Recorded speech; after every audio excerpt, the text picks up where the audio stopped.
Oh, this is why you texted me.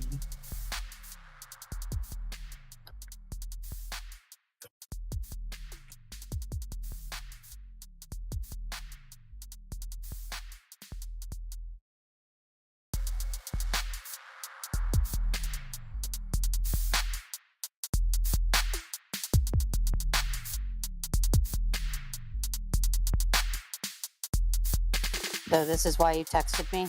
I never saw your text after.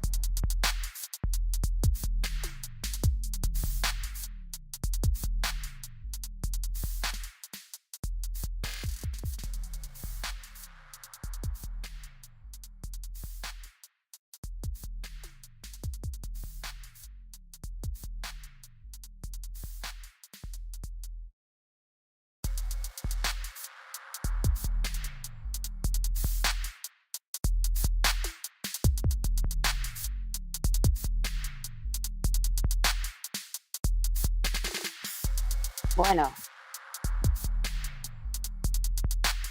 I said bueno. Hold on, I don't have the right monitor plugged in. Anyways, no, I literally just came home and just popped on to see what was going on. I hadn't even looked at your text message yet.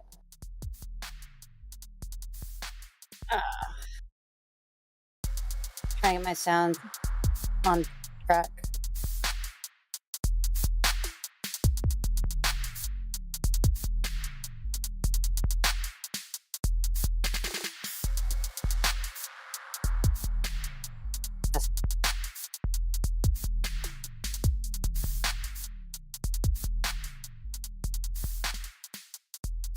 Better. I can hear you now.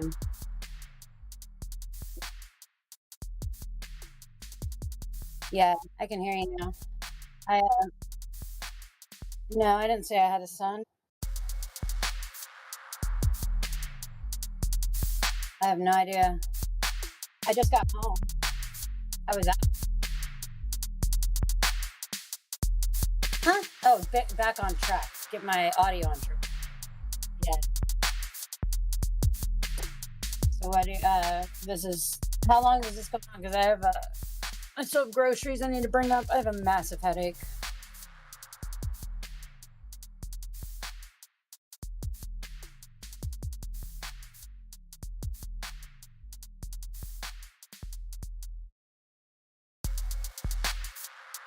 Do you?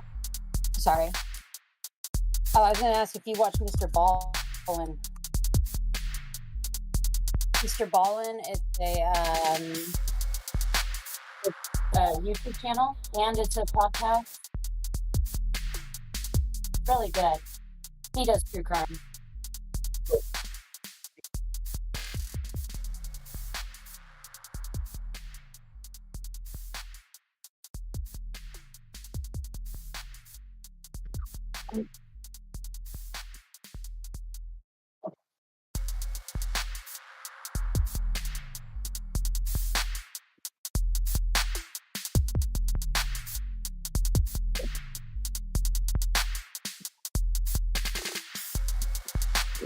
Yeah, because I know Team Skeptic wanted to go to true crime too. Oh, God, I have such a headache.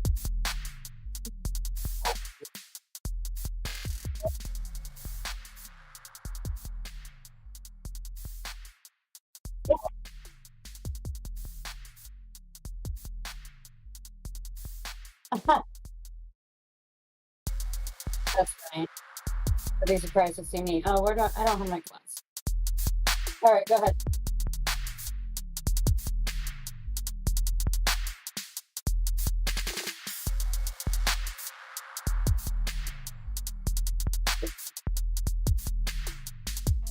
Hello, everyone. Welcome to another episode of Drinks and Discussions.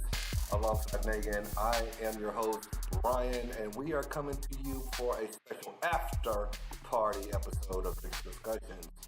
We are here to talk about a few things that you're not normally used to us talking about. Hopefully you stick around and enjoy the conversation because tonight, folks, in the after party, true crime.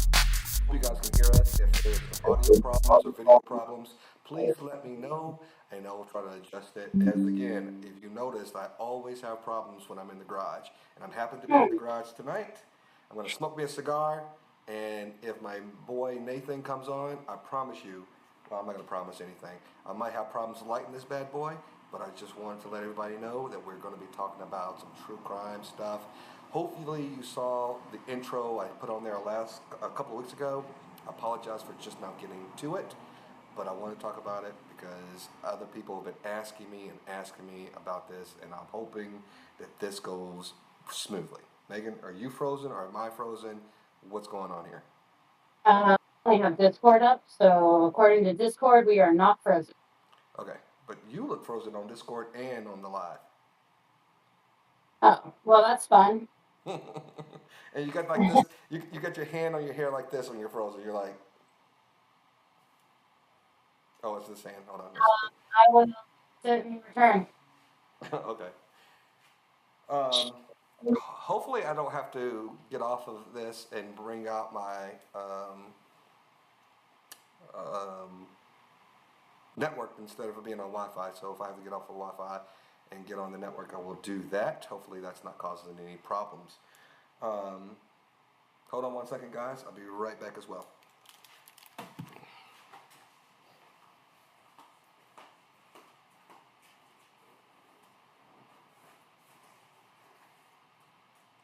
Am I still frozen?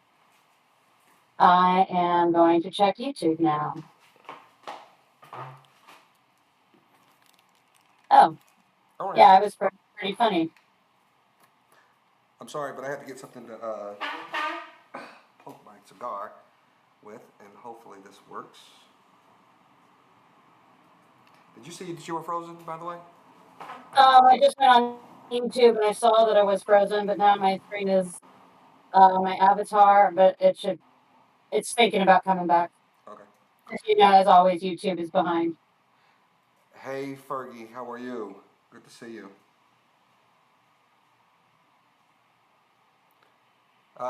Vegas Valley, if you are on Discord, let us know what your username in Discord is. You can reach out to Megan and find out and let her know what your Discord is. And if you want to talk about some true crime, we'd be more than happy to have you on. So, I know normally we get on here and we talk about drinks and we talk about a bunch of other stuff. This is the after party, and I really want to say a big thanks to Megan. I know she's kind of dealing with a little headache tonight, but she decided that she wanted to join. It's the weekend, and I wanted to try to do this last week. It was a holiday week, and we were busy, and I know everybody's busy on the weekend. So, thank you for joining. I appreciate you guys, the end of the weekend and with you winding down.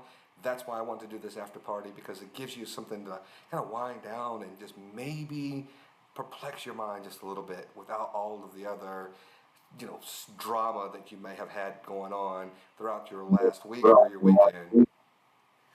I heard a little echo there. I apologize for that. So, Megan, are you drinking anything tonight, or are you just kind of laying low and drinking a little water or what have you? Looks like I'm frozen again, but I haven't really decided on a beverage yet. Okay. I haven't either, to be honest with you. And if you guys see us and we're frozen on YouTube, please let me know. And then I will go in and actually get my router and bring it to the garage so that we can actually not have to be on Wi-Fi. Sometimes Wi-Fi kind of slows down and it makes us start freezing. But I think we're going to be okay tonight. But let me know if we're frozen. Or if you see us spinning on YouTube on the live stream, let me know as well. We got some videos out there. Go ahead. I'm going to fix the internet. Okay. Plug in hardwire. Maybe that'll help. Okay, hold on. If Megan is frozen, that could be me. So let me go ahead and change it real quick. Let us get started so we don't have to worry about conversation.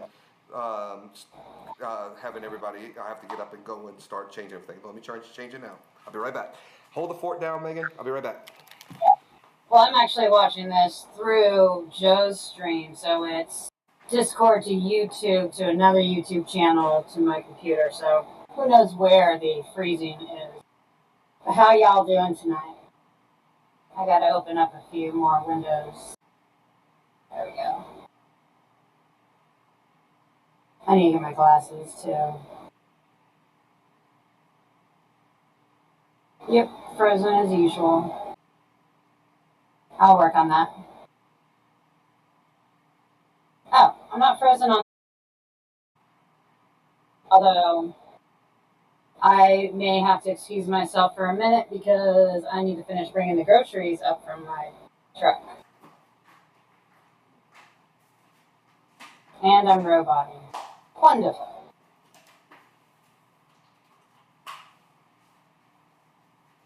Wait, I'm on the Dr. Dave stream of Drink&Discussions. I'm always on the Drinks&Discussions stream. That's nothing new.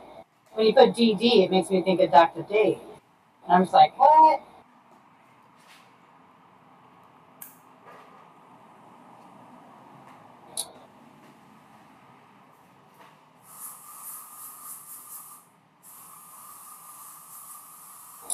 Oh, Barbara. I don't need to go anywhere to get D.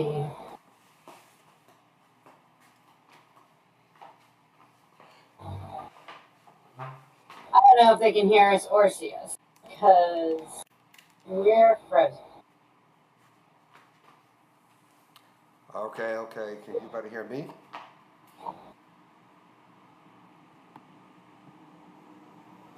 Thumper can barely hear us.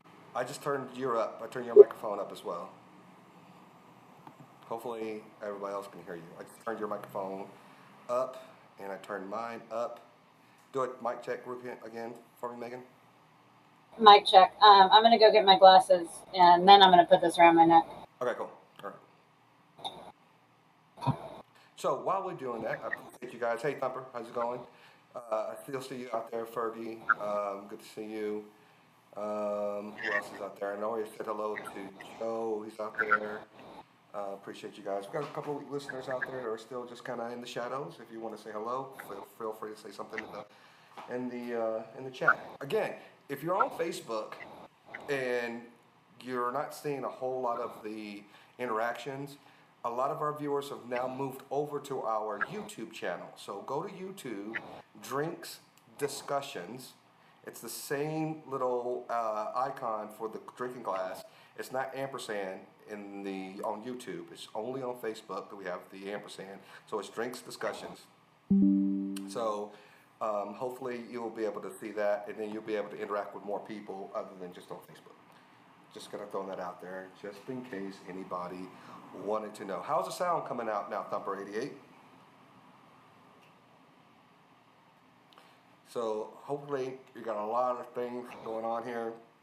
So while I'm waiting on Megan to come back, I just want to tell everybody something.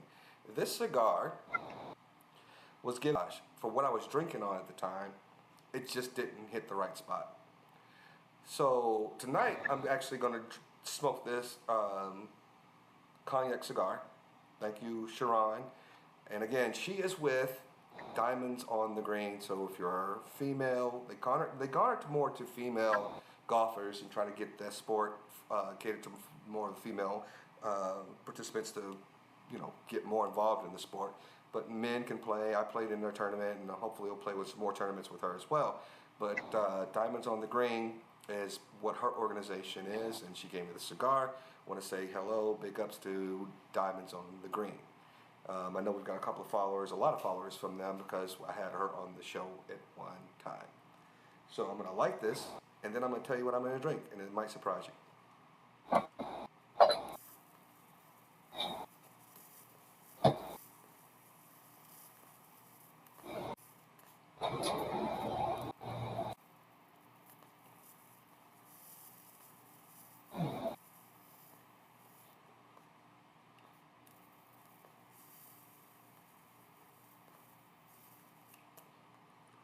By the way, this is my tactical lighter. Plug it in. It's actually going to be a stun gun. And also, it can be a strobe light, police flashlight, whatever you want. Great thing to have. Really great thing to have. So, I hope there's some people that actually got on and looked at the story that we're going to be talking about with Ed Gein. I want to say Gein, it might be Gein, it might be something else, but Ed Gein is a fascinating true crime story. And I want to talk to you guys about it. And if you have read it and you want to offer some things, if you want to jump on, please let me know because I may not know the whole story. And let me tell you this also. I watched the story last night about the guy, who's the guy? Not Tom Jones. It's Tom Jones. Who got not Tom Jones? That's the singer. The guy who made everybody drink the Kool Aid and laced with cyanide. That story, I thought I knew, and my gosh, I did not know there was so much more to that story. And I want to talk about him on the next after party. But brace yourself, folks. It was mind blowing listening to the details of that guy. My God. So, man, I'm chomping at the bit, guys, because I didn't know that true crime, and I apologize. Let me tell you, hey, James Blonde. Jim Jones, exactly, Jim Jones. I don't know why I said Tom Jones. It's a Freudian slip. I apologize, but dang. Thumper says, I can barely hear you. Got to connect to my surround sound. I thought you already was, Reverend Jim Jones. But hopefully you guys can hear us. I'm going to turn it up a little bit more as well. And just hopefully you guys can hear us. And I got everything on my systems say that we are good to go. And everything sounds great. Megan, can you hear us? Mm-hmm. All right. Yes, I can. You still seem frozen Not on this. on the Discord. Not on my Discord. I'm looking over here on Discord. I don't really. It doesn't matter to me where you're looking, but I'm not frozen on my Discord. That's all I'm saying. I'm not frozen. Am I frozen? Nope. Are you frozen on YouTube? I'm pulling up both. I'm gonna do it too. I'm gonna do it right now as well.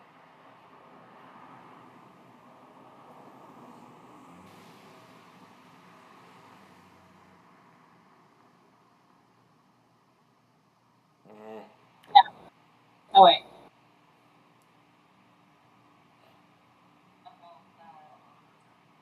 The stream's choppy How do I? over on Joe's stream, and then on yours. How do I mute it? Can I mute this?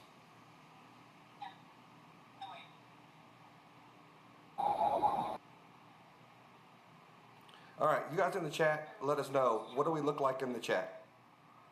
Because I see everything looks good on my end, even from me, other than Megan seems to be frozen. I see it trying to like rebuff, but now you're moving and I'm not. Yeah. Who's Marsha? Vegas Valley. I'm seeing somebody said, hey, Marsha. Who's Marsha? I didn't see anybody come up that says hello, Marsha. Marsha is somebody's real name.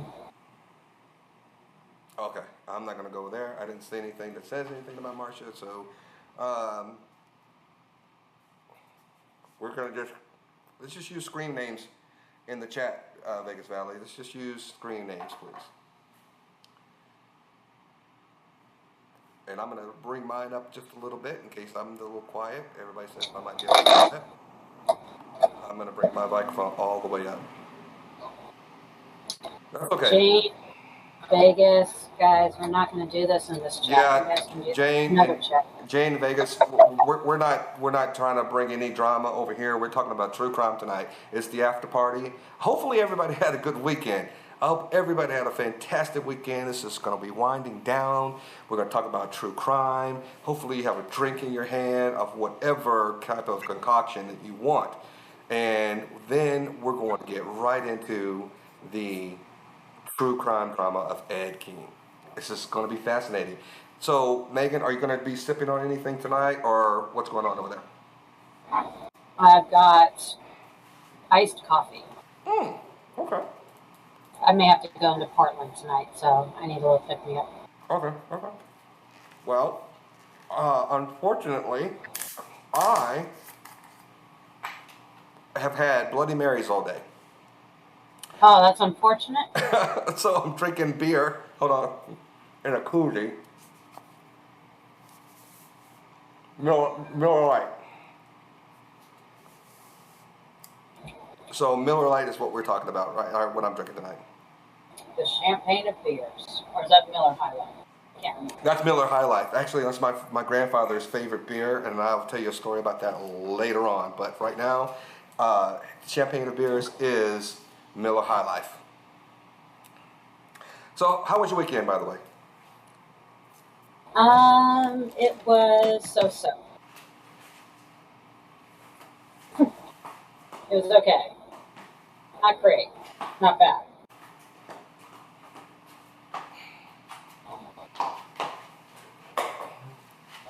How about yours? Say that again. How, Sorry. Go ahead. Go ahead. How was your weekend? I said my weekend was okay. It wasn't great. It wasn't bad. It was just so. How about yours? My weekend was very eventful. Well, because my wife has been sick for a while, and it's been like a kind of summer cold, some allergies. Then my son kind of had a runny nose, and then yesterday morning I mowed the lawn, and then I started feeling a little under the weather. And yesterday I was crabapple, and I was just not feeling very good. And I felt like even when I took some daytime cold medicine, I felt like it was like really made me tired and like really just uh, out Like of it. super bad. Yeah. And so I was a little crabby apple, but today I kind of wanted to walk off of it. So my son and we went swimming, and I tried to, shake it off. And I'm feeling maybe 85%, but not 100%. But the weekend was still good. I got no complaints here. That's good. Plenty of things to do on your honey-do list. Not really. I got something I still have not done since I would say about a month. I've got to change out our garbage disposal, and I just haven't done it. I bought it. It's been sitting in a box in our kitchen, and I know I need to do it, but I just haven't. I don't know why. And I meant to do it this weekend, but I was kind of like out of it, and I didn't get around to it. But I did move the box closer to the sink, if that counts. That counts. That absolutely counts. You thought about it too. I did think about it. Thumper, you're drinking some Jack tonight. Cheers to you guys. Anybody else out there that's drinking or whatever you're drinking, water, Kool-Aid, coffee, or whatever, cheers. Making cheers to you as well. Salud. I'll get on camera in a sec. Mm-hmm. I'm trying to figure out what's wrong with my connection. Okay. So let me give you guys the backstory, if I may, first. The backstory. I have a client of mine, and they are out of Milwaukee, Wisconsin. And occasionally we have happy hours with our groups of people. And when we have that happy hour, we just talk about random stuff, just like we talk about random stuff on Drinks and Discussions. And they know I have a podcast. And they said to me, is it true crime? And a lot of people have asked me about true crime as well. And I've always said, I don't know about true crime. I'm interested, but I've never talked about it. So they started talking to me about this guy, Ed Gein, that is from Wisconsin. And everybody in Wisconsin knows about this guy, but it happened so long ago. So if you're, not 60, 70 or older, you probably never heard of this guy. Or if you never really follow true crime, you probably never heard of this guy. And I know some people in the chat have said they have. Hell, it has spawned even some of the, based on a true story movies that are out there. And I had no idea it was on this guy. So our true crime segment on the after party, I wanted to use for this guy, Ed Gein. Now, if you are not familiar with or have never been a part of, or know someone who's been a part of some type of religious cult or some type of weird out social group, you probably won't know where I'm about to say or where I'm coming from. But I have.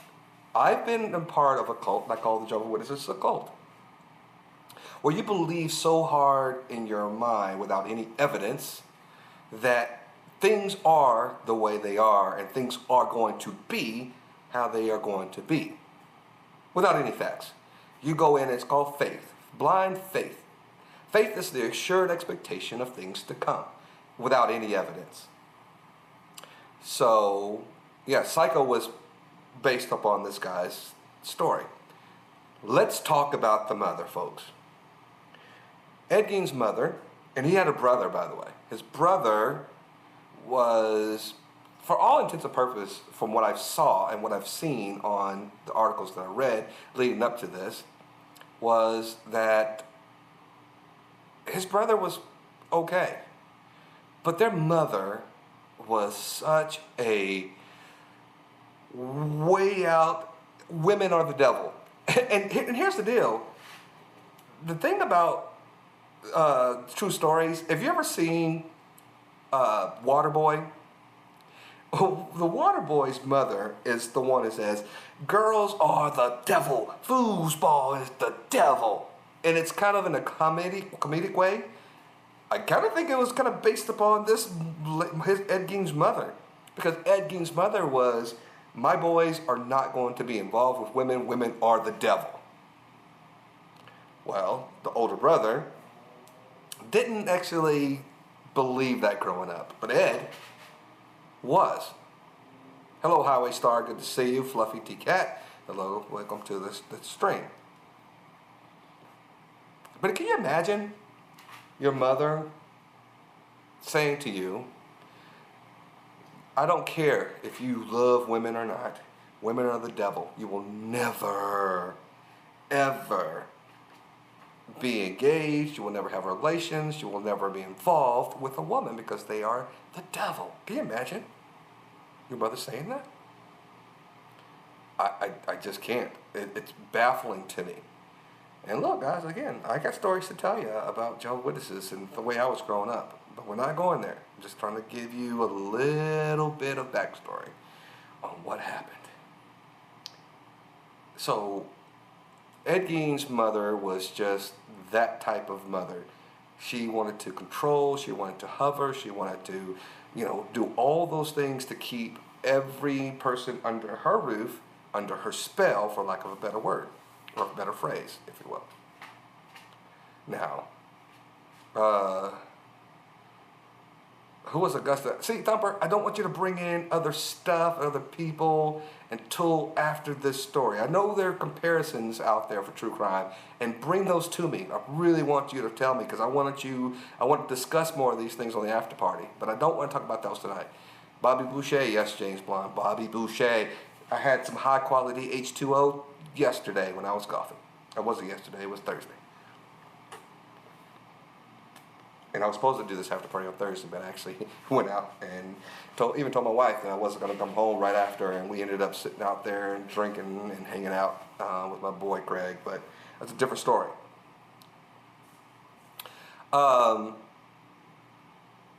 Augusta was the mother of Ed? Okay, listen, if you're talking about this story, forgive me. I'm trying to tell the story from memory, from what I read. I'm not looking at the article. So if you're bringing in some points about Ed Gein, please continue doing that, Thumper. My apologies. Keep doing that and giving me more details as I keep going on. So they moved from one location to another location in Milwaukee. They had this farm, and if you look at the farm when they grew up, it almost looked like they came from some type of wealth. They had some type of money behind them. Hey, Flecky Jake, which is not Jane, but it is, Liz. Say Liz. I know you'll give me a hard time for that one. Thank you, Megan, for kind of almost saving me there. So anyway, there's a fire. No. Let me go back. And I apologize if this is not chronological order, folks. So he went to a hardware store, and the hardware store owner, clerk, or whoever she was, ended up being missing. And the police officers and the detectives in that area started kind of trying to figure out what happened to her. And as they were doing this was around hunting season. In hunting season, you know how when you have a feral hog, or if you're bleeding out a deer, you hang it and you skin it and you do all these things and all that, kind of make sure that the blood is dripping out and all that kind of stuff. It's disgusting, but anyway. Yes, I think scripts are bullet points. It would be great, Megan. Thank you for telling me something you should have told me 5 days ago, but that's okay. I still get it. I try to rely on my memory for a lot of things, and sometimes it leads me good, and it gets me in a great direction, and sometimes it fails me. But anyway. So they went and investigated his home. I'm just telling you stories. It's not chronological order. And found that it was some type of carcass hanging in his backyard. And they thought, because it was deer season or hunting season, that it was some type of animal. It was the lady from the drugstore. Now, there's a lot of questions that remain around this guy, because there is not a whole lot of corroboration when it comes to what has transpired, when it comes to the facts here. Ed has been kind of cooperative, but also he's actually been also known to fabricate some of his stories. And I hope in our YouTube channel, if you guys see us on YouTube, please let me know. There is no lag or anything like that, because I'm seeing some things that makes me feel as if we are lagging, but also I'm seeing the chat is not always. It looks and sounds good to me. I was just listening through my earbuds. Oh, But there's always a lag, and there's always a delay between Discord and. Okay, so on the live stream from my Streamlabs, it tells me that I'm only seeing that, dang, I could barely hear you, and got to connect to my surround sound from Thumper, but I don't see anything else. But You're on Streamlabs? yeah, but that's okay. If Discord, yeah, Streamlabs, okay. to YouTube. Yeah, that's what I'm doing. But if it shows fine on YouTube, I'll keep letting it go.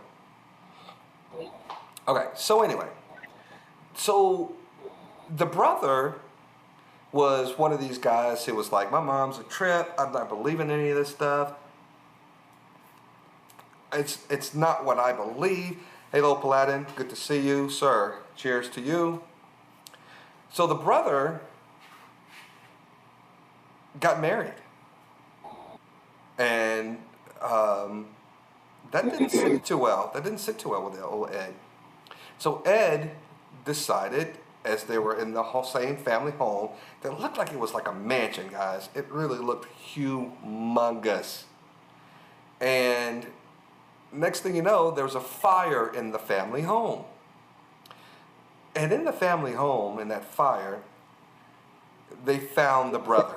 They never did determine what caused the fire, if Ed was responsible for the fire. But when they found the brother, who had found a woman he wanted to get married to, or was married to, against his mother's wishes, he had trauma to his head.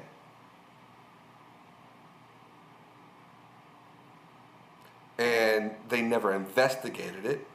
They just said that it was a fire, and he was a casualty of this fire. So that started it on and on and on. Next thing you know, this guy is digging up graves, people. Digging up graves.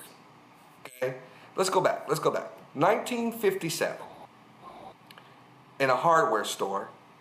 He went into a hardware store, and I believe, see, this is the thing about when his mother's involved or not.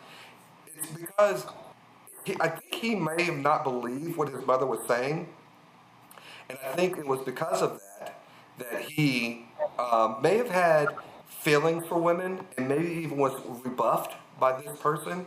But I really couldn't get the just cause of all this based on the article that I read.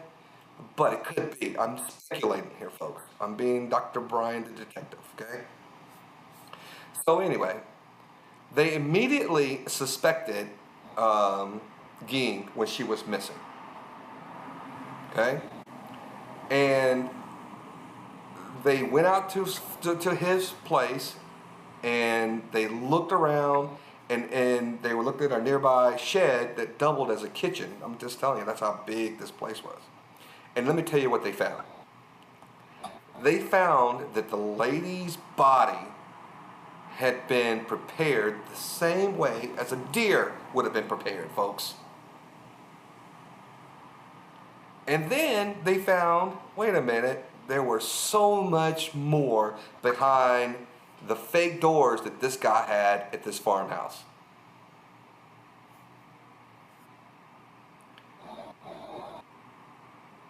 So I'm going to keep going, guys. James Blonde. I'm surprised you remember this thing. 17 years ago, they found some John. No, I don't want to talk about Jonestown today. I'm not talking about Jonestown, James Blonde. But thank you. Hello, Veen. Good evening, sir. How are you? Good to see you. But can you imagine?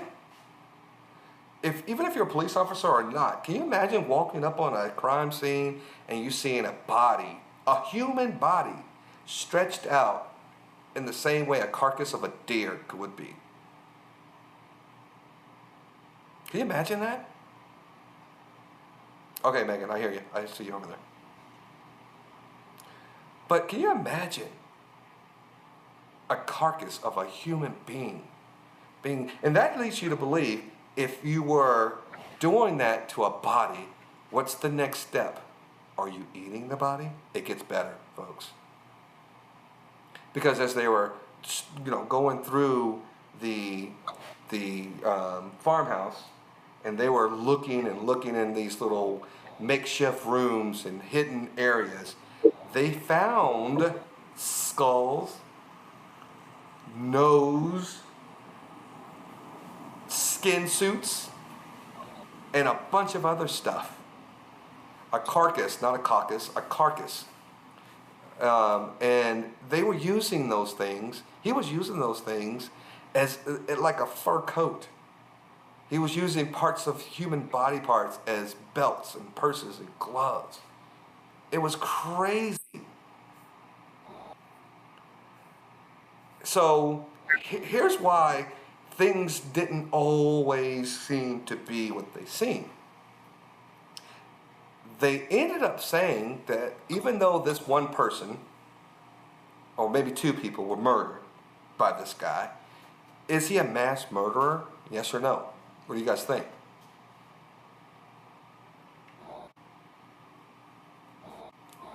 They say he wasn't, and let me tell you why. Because some of the body parts and organs and skins that he actually they found came from graves. He was robbing the grave. He was digging up freshly dug up graves where, like, if your mom or grandparents or loved one was just passed away and he was going in there, imagine somebody in the background you don't know sitting there looking at the freshly grave that was dug and your loved one is placed in there, and next thing you know, he's digging it up and bringing that person out of the grave and wearing it as a belt, making a purse or a handbag out of it. Jesus, man. That's crazy. It's crazy. And so he actually admitted from 1947 to 1952 that he would actually had visited so many grave sites. I think it was like two or three, maybe three, four or five grave sites. And he also had help. There was an accomplice. He had somebody at a local cemetery. Listen, if you digging up a grave, you gotta have somebody helping you because you don't. A shovel ain't gonna do it, guys. You gotta have somebody there working on in the cemetery that says, "Hey, I got the utensils or the equipment. We can help make this thing happen." That way, he can actually take his time because nobody's gonna cause any type of disturbance or say, "Hey, somebody's out here that they're not supposed to be." If you've got help in the inside, but still, it's crazy. The last place I want to be is on a gravesite. What do you guys think? I don't want to be on a gravesite digging up a grave. Just don't. Hell no, me neither. Sometimes they say he took the grave and took whatever he could find, and other times, if it didn't meet his fancy, he just reburied the carcass. That's just so weird. That is weird. What would you see? Well, first of all, once I see something in a grave site, I'm not going to go and say, "Oh, this is not up to my standard. Let me just go back and put it back in the grave and move on." Yeah, that's. I mean, who knows the thought process of these people?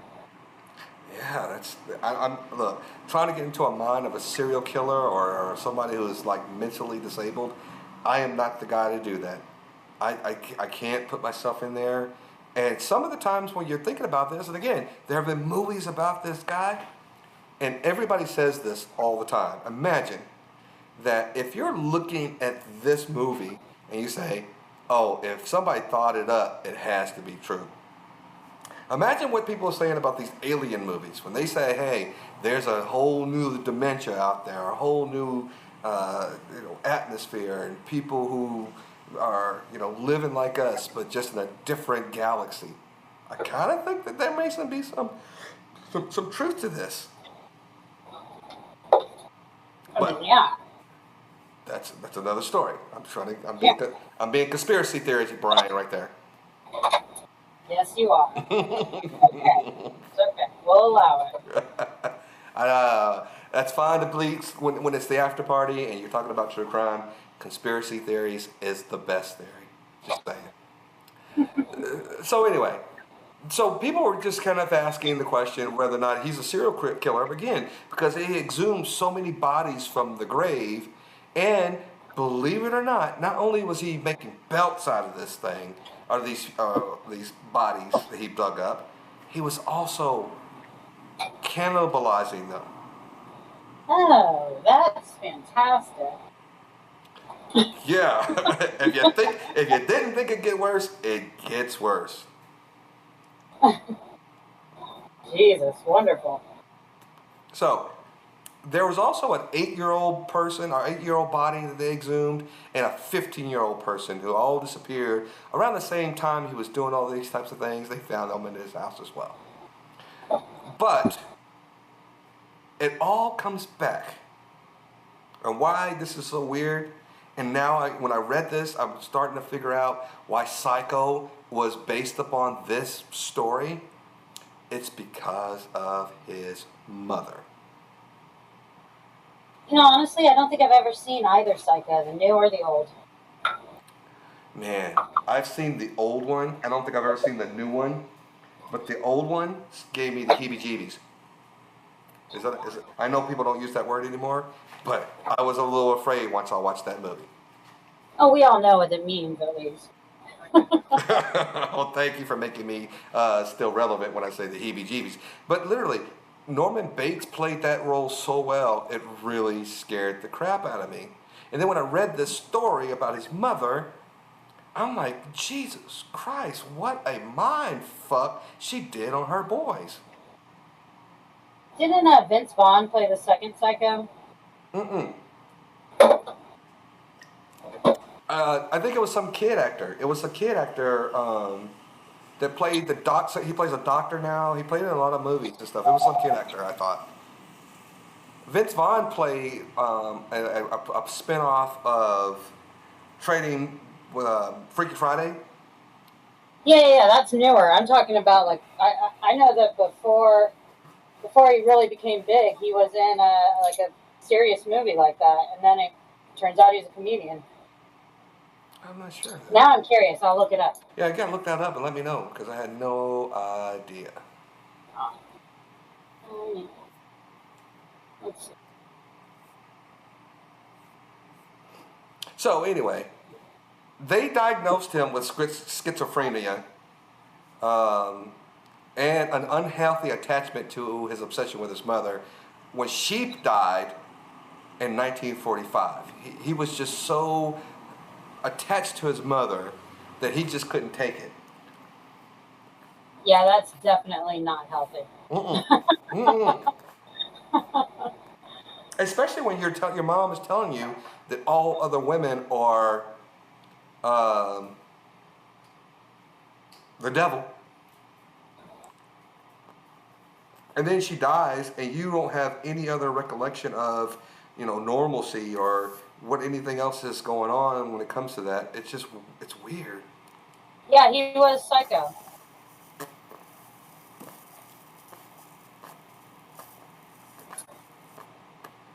Keep talking. Starring Vince Vaughn, Julianne Moore, Viggo Mortensen, William H. Macy. Keep talking. Yeah. Keep talking because I'm lighting my cigarette. My cigar, not my cigarette. My cigar. Yeah. So, but he did do some. Actually, most of his movies until the 2000s there's only a couple comedies in there. You're talking about Vince Vaughn? Vince Vaughn? Vince Vaughn. Yeah. I think also Jim Carrey's first movie was like a slasher horror movie too, because Johnny Depp, Vince Vaughn, that's pretty funny. Well, the only thing I really remember outside of that new Freaky Friday movie with Vince Vaughn is one of my favorite movies is with Vince Vaughn is Wedding Crashers. Well, yeah. Yeah, I like him in Old School. I really liked him in Old School, but I just really like that movie. Oh yeah, Old School too. I forgot about that one. Okay. That's a classic. You're my boy, Blue. Say what now? I said nothing. I was quoting from Old School. I said, "You're my boy, Blue." Oh, my boy, fool. Blue. Blue? Yeah. Is this a movie that you haven't seen, Old School? I've seen it like one time, maybe two, and I just don't know it enough to quote the movies, the phrases. I apologize. You've only seen it one or two times? That's definitely a repeat watcher. Okay. Are you putting me on the spot now that I'm going to do a movie review with Old School again? No, not at all. I wouldn't dare. Well, I'm going to do it anyway. I'm going to do it. It's not going to be my movie review. I'm just going to do it again just because there are probably some points that I just didn't get and I need to refresh my recollection. How about that? Plus, it's a great one. I'll take your word. I'm not going to take your word for it. I'm going to do it, watch it, and see what happens. Well, I mean, if you've already seen it, you don't have to take my word. All right, I'm on the hook. I'm going to watch it. I'm going to rewatch it. Cool. Okay, so back to Ed. His dad was an alcoholic, by the way. No, if you guys knew that. No. He was an alcoholic. Kind of like, I hate to say this because as a man, you want to do as many things as you can. If you can get multiple revenue streams in your home, do it. It's just the time we live in. And I know a lot of people did that before, and sometimes that makes you an absentee sort of dad, where you're just missing things at home and you're not really sure how your kids are being, what's being instilled in your children's head.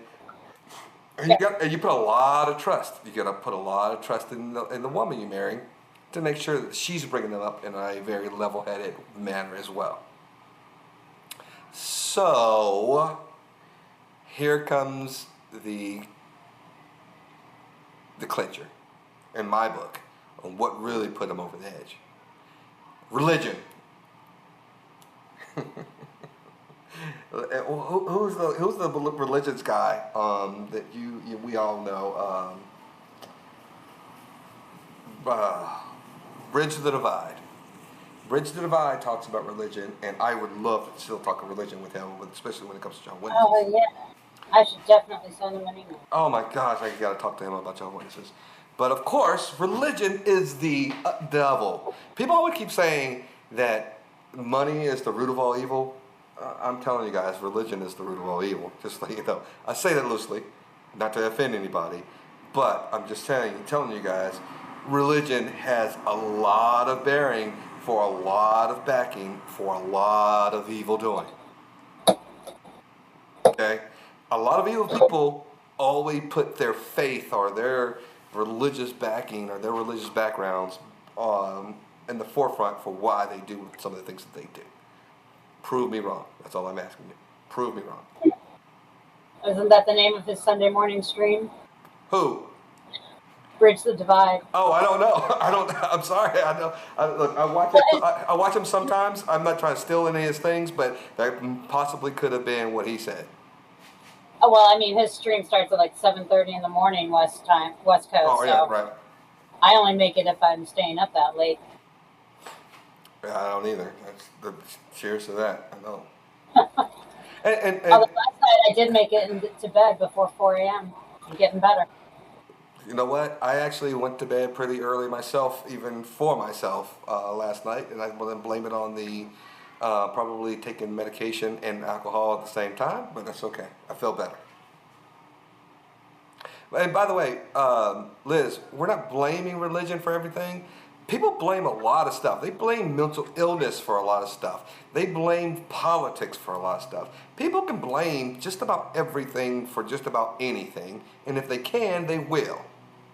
So I'm not saying this is my perspective. I'm just telling you from the articles and the things that I've read regarding this guy, religious was to blame. Plus, you got to remember, Brian's coming from a history of Jehovah's Witness, so religion's a little bit different Right. from that perspective. Do we call it a religion? Do we call it a religion, or do we call it an occult? Well, the people inside the cult call it a religion. Okay, we'll call it the occult on the outside, and if you're still a Jehovah's Witnesses, well, you can still call it a religion. How about that?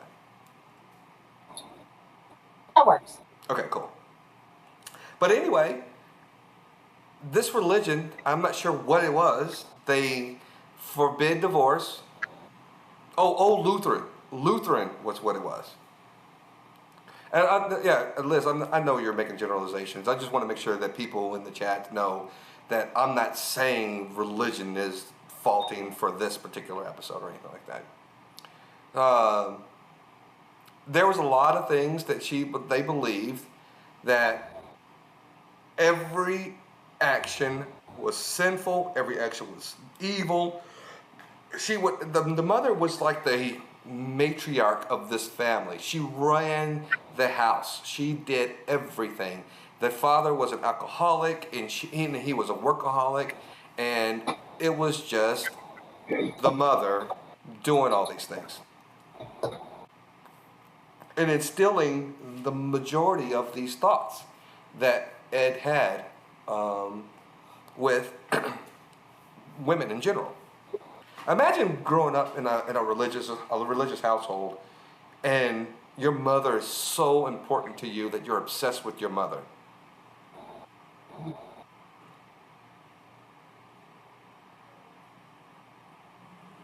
Like, your mother's everything. Even to the point that when she dies, you want to use her skin and put it on you like she was still loving you and coddling you. Can you imagine that? That's crazy.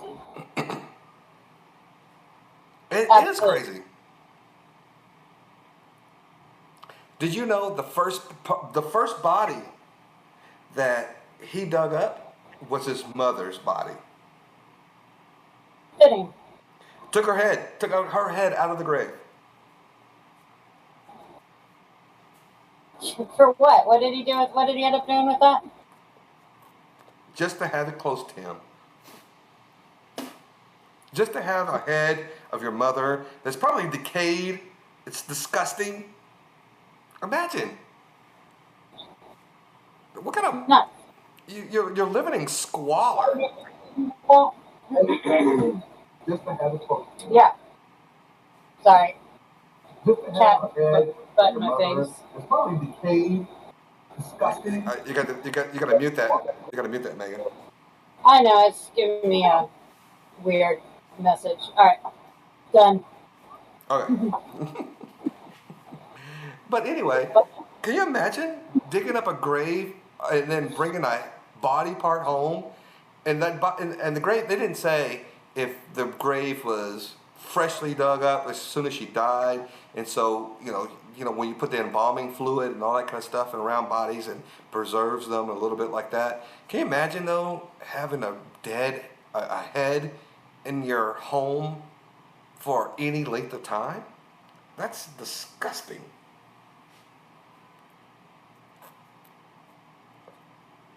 Are you there with me, Megan? I don't know where Megan went. I don't know if you're frozen or whatever the case may be. You can't see me. I'm not frozen on my Discord. No, look. I'm not even worried about looking at you or seeing you. I was just wanting to make sure you could hear me, and I can hear you. I'm right here. Okay. I got you. Okay, thank you. But I am going to go get something for my headache here in a second. All right, so when you go do that, I'm gonna tell you guys more about this fire.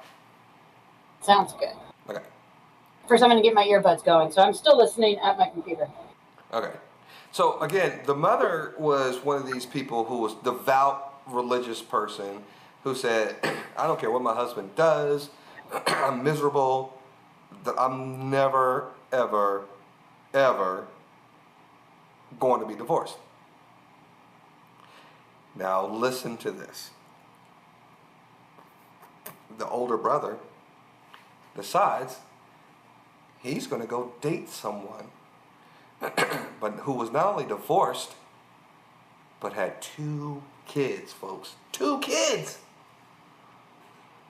She had 2 kids. Imagine what Mama has to say about this. Mama is one of these people who says, look, I got 2 sons. My husband's an alcoholic. He's out there doing these types of things. And you guys aren't even supposed to be dating women. And then your son goes and not only dates a woman, but he dates a woman that is not only divorced, but has 2 kids.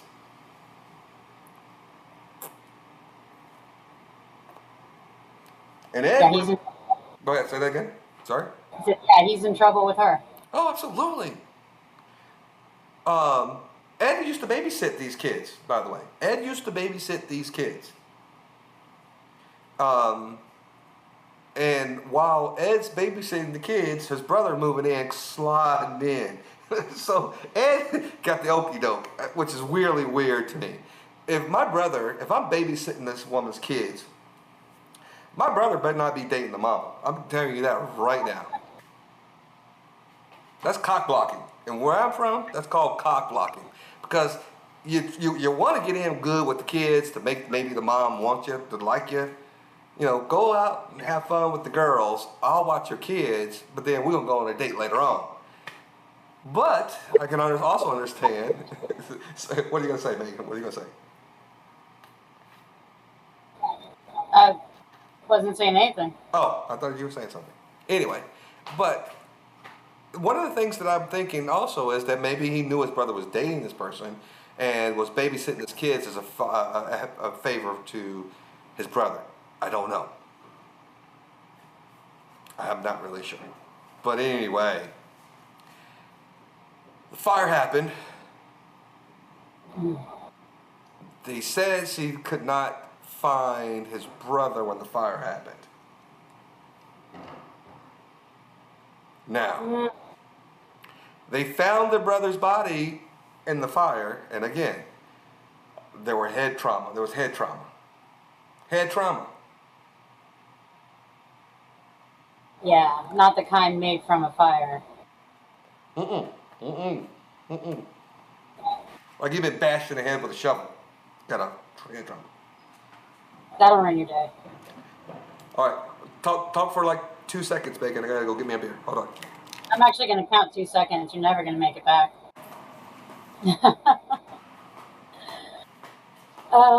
Gosh, and of course, that's when I draw a blank of what to talk about. As you all can tell, I'm not super talkative tonight. But, yeah, my glasses did break. My glasses are in the car, which I have yet to go down to. But at least all the groceries I have to be refrigerated are up. I'm sorry. Say that again. What happened? Nothing. I was just talking about you. Nothing. I heard about a refrigerator in the garage. What happened? What'd I do? I never said the word garage. Oh. No, you're just gonna have to rewatch the thing. To watch it again. Yeah. Okay. Okay. So there have been some times where, as they're talking about it, some of these things, and and they tried to put a lot of stuff on this guy that they never could prove. So a lot of the stuff was actually a lot of exaggeration. There were still some things where they were saying he was necrophilia, but they never proved that he was actually having sex with the corpses that he was digging up. Let me tell you something, folks. Go, say that again. What happened? Oh, thank God. Oh. Yeah, don't need to prove that. Oh. Can you imagine digging up a nasty, smelly? Listen, I'm in my garage right now, and we have these trash bins. And You're really trying to make us think about the visual. yes, I'm trying to break it all. Some people, it might be dinner time. Listen, well, okay, I'm not going to give you that visual, but I will tell you. Smell. Listen, I'm trying not to say this. You're starting to smell it, aren't you? No, listen. I'm trying to tell you guys about smell. Imagine relations with your loved one. Smell, it makes a big difference. I'm just telling you that, guys. And men and women, we both know, there are times where, again, look, I'm smoking a cigar. My wife, if I go into this house right now and try to have relations with my wife and I smell like a cigar, there's nothing that's going to come back from her end that says, "Oh, I want you." I'm not sexy when I smoke a cigar to her. I'm not sexy. Can you imagine the smell of a dead person in order to arouse you sexually? Oh, God, no. Oh, I didn't know that about Ted and Gary. Ain't that weird? Yeah, it's a little gross. It's a lot of gross. That's a lot of gross. That's a lot of gross. I can go play basketball. My wife doesn't want to smell me. I can go outside and mow the lawn. My wife don't want to touch me or smell me. I love my wife, but there's times where the smell ain't coming. They ain't doing nothing for me. So, I'm gonna turn over and I'm gonna go over this way. I'm gonna go that way. I ain't trying to have these relations. Smell matters, folks, when it comes to relations. How can you have sex with a dead body? Well, it depends on how old the body is. Oh, look, Megan is trying to justify it, folks. She is trying to justify. I'm not justifying. You asked me a question. Oh, I okay. don't ever imagine that, but I mean, trying to think of different smells, and it just depends on the decomposition of the body. Your timeline of freshness of a body is what? Oh, I don't have a timeline because I don't have this is not a factor of my life. I'd listen. Never thought about it. Imagine. I did watch a lot of Bones back in the day. You did who? What? The show Bones. I watched that a lot when I was younger. Oh, yeah. Ugh. And they talk about the Bones where they were actually doing the autopsies and stuff in that show? Yeah. Mm. I remember we had to do an autopsy on a pig's heart. And this is why, it's not why, I'm not really going to be smart enough to watch, to be a doctor, but we had to do, we had to dissect a pig's heart, frog heart, and all that kind of stuff in 6th grade. And man, it takes a special creature in order to exhume a dead body and get aroused. I mean, I guess if that's your line of work, then so be it. I mean, there are people that have to do that for the rest of society that doesn't want to do that. Well, let me ask But you. Go ahead. you're talking about people who get off on these dead bodies. That's a different thing. That's a different thing. That's Yeah. true. Very true. How long does it take for a body, you think, to decompose in a coffin? So in my mind, In a coffin embalmed or in a coffin not embalmed? um, let's go with both. Well, that's two different answers. I'm listening to either one. I'll take both answers. I'm listening. I don't actually know. I don't know. What? No, go ahead. I was going to say, because in bones, they were usually discovering bodies not in coffins.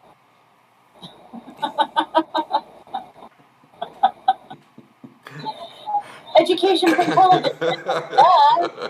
You're like the Sopranos when they just like discover the body that's been floating in a river with some cement blocks. Decomposition is very different. In In fact, there's a whole cadaver farm that they have, and that is true. I think it's upstate somewhere near Canada, and for students to learn, and they have cadavers, decomposing in all different scenarios.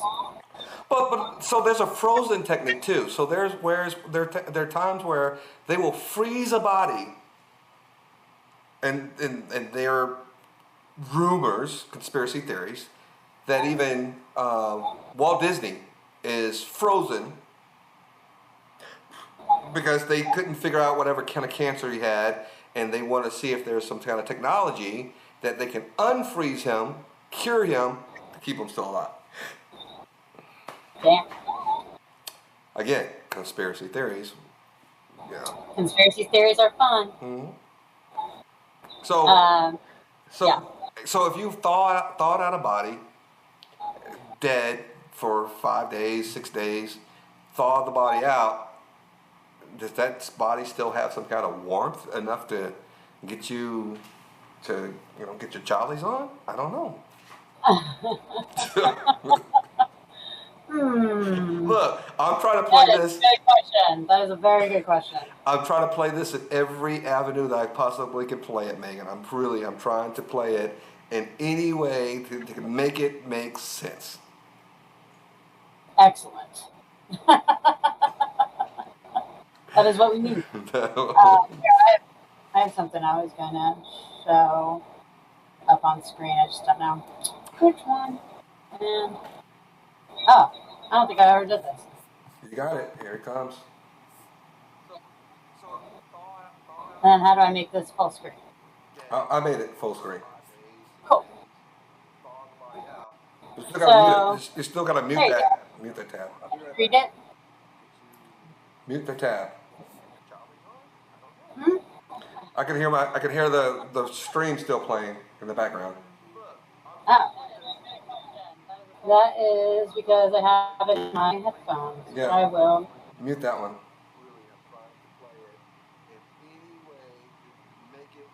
Okay. Okay, cool. Now, it says 24 to 72 hours, internal organs begin to decompose. Yeah, so internal organs begin to decompose within the first 24 to 72 hours. 3 to 5 days after death, the body starts floating. The blood-containing blood-containing foam begins leaking from the mouth and nose, and usually other orifices. 8 to 10 days after death is the massive decomposition of organs in the abdomen, like gas. Body turns from green to red because of blood decomposition, and then several weeks after, the nails and the teeth begin to fall. But nails and hair never stop growing. I do know that, yeah. And then 1 month is when it becomes fluid. So that is if a body's just left out, or possibly buried without involvement. A body becomes fluid? That's disgusting. All the soft parts of the body, yeah. Wow. Bones still stick around. Listen, bones are no good. You gotta have that. Listen, I'm putting it in perspective of what are you having sex with? You're not having sex with bones, right? Depends on what you are. Uh, Put in God. I see where you're going with that. I see where you're going with that. Yeah. Wow. That's Don't want to crazy. look necrophilia on my computer, you can do that on your own Oh. to find out facts about that. I'm dying so hard right now outside and the inside. Just- and look at that. Look at that. Whatever. Was it a pig? Yeah, it looks like a pig. Oh. Let me zoom. Oh, I don't have my normal mouse, so I'm lost without it. Wow. Oh,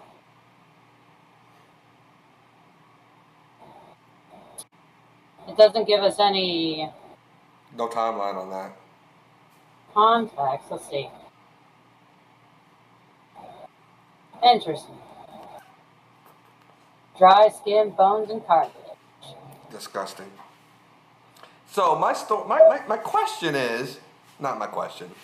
My rationale is this: how does one get an erection if you're a male when you see that? You got to be a little sick in the mind. You got not a little. You got to be a lot of sick. That's a lot of sickness. That is There's a lot of so. sick people out there. I mean, Oh my gosh, I am but so. some of the ways. I'm not even gonna. Never mind. I'm not gonna Yeah, go but there. I get it. I know exactly where you're going. I get it. It's just a sickness that you can't convince stupid people that they're stupid, right? Yeah, that's true. You can't convince stupid people that they're stupid, and you can't convince people who are sick in the mind that they're sick in the mind. That's just something they have to understand or have a realization that they are not well, and that usually requires a lot of help. Yeah, Mm. yeah. That is pretty. All this right here is pretty interesting. That I'm still looking at. That's crazy. That's. I can't believe we're. I didn't know it was that. First of all, I didn't know that decomposing happened so quickly. Well, right here in bold, generally it can take about a year for the body to decompose into a skeleton in ordinary soil, and 8 to 12 years to decompose skeleton. I missed. That sentence didn't make sense, did it? Wow. But you know what? To your points. Yeah, that sentence didn't make sense. Nobody edited this website. But here, that makes sense based upon what I'm about to tell you next. Oh, good. They never found him guilty of anything. He pleaded insanity, and they all agreed that he was insane. So he got guilty of like. Guilty of insanity, and he was in a state hospital where he was working and doing a whole lot of things until he died.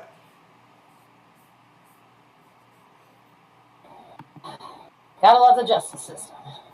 Just trying to tell you. I mean, obviously the guy was insane. Well, definitely insane. But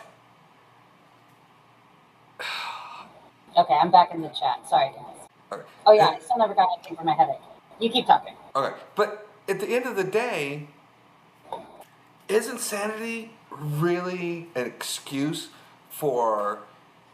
When do you become insane? That's my question. Well, Are you insane because your mother made you believe something? Are you insane because even though you were exposed to other philosophies and teachings and you didn't gravitate to that? What makes a person insane to the point where they do this?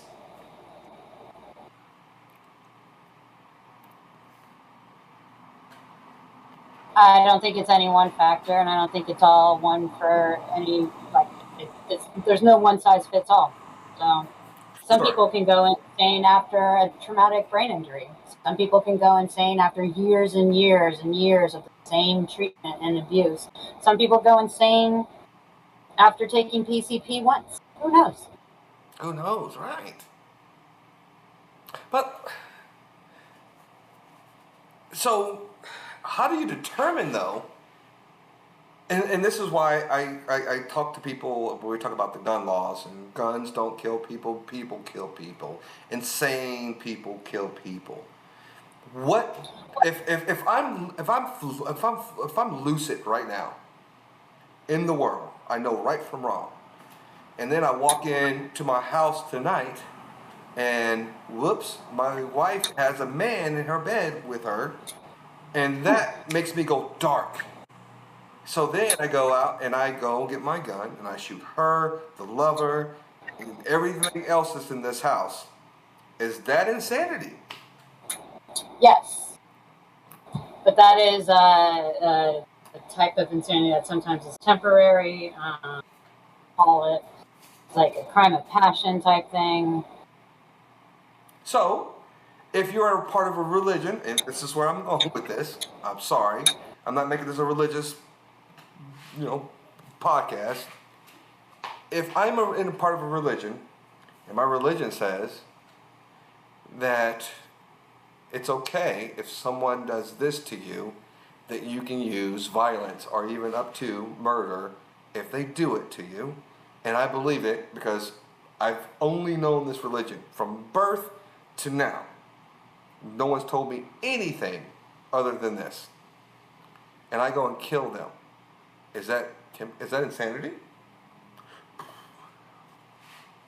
So I think something like that is taken in as a factor for your punishment or the murder type, murder one, murder two, that they take into account. I think that's like a case by case. You're like, well, this person grew up in a bubble that knew nothing but this type of violence. Right. Certainly they still want to like let them out and be like, they're fine for society. But, it's like a mental hospital or a mental prison is not better. It usually can be a worse punishment. So people that fake insanity to get out of going to prison, Right. They're not doing themselves any favors because sometimes a mental hospital can be a lot longer of a punishment. And especially back in the day, it can be a lot gnarlier. Let me play devil's advocate a little further. Say I was fluid, part of society. And then all of a sudden, there was somebody that came along and made me what's the word I'm looking for? Figuratively, you know what I'm saying? Says to me, you've been living your life great, but now your life is for a better cause. Follow me. Walk to the shadow of death with me, and I will show you the light. And I go, woo, great. This is where I'm going to go. Even though I know all my life, right from wrong. Thou shalt not kill, thou shalt not steal, blah, blah, blah, blah, blah. But then somebody says, do all these things in the name of my name, and you'll be shown the light. Mm-hmm. Is that insanity? Yeah, I mean, it's definitely like a different type, Are people easily misled? I think, especially if that is what you've known your whole life and you don't really have any outside influences, then let's say the cult that you're under, like people born into, I'll just use Scientology as one of them, or Jehovah's Witness. They're pretty similar. That's all they know, and they really don't know the outside world. And especially back in the day before the internet and before it was so easy to learn about other societies, cultures, yada yada. Right. That it's much easier to dupe somebody. But let me be more specific in my question. Mm-hmm. Are people, and nowadays, even when we have facts readily available at our fingertips, I can literally Google, Yahoo, whatever, and find out information. Are we in a society right now to where people are still easily misled? Yes.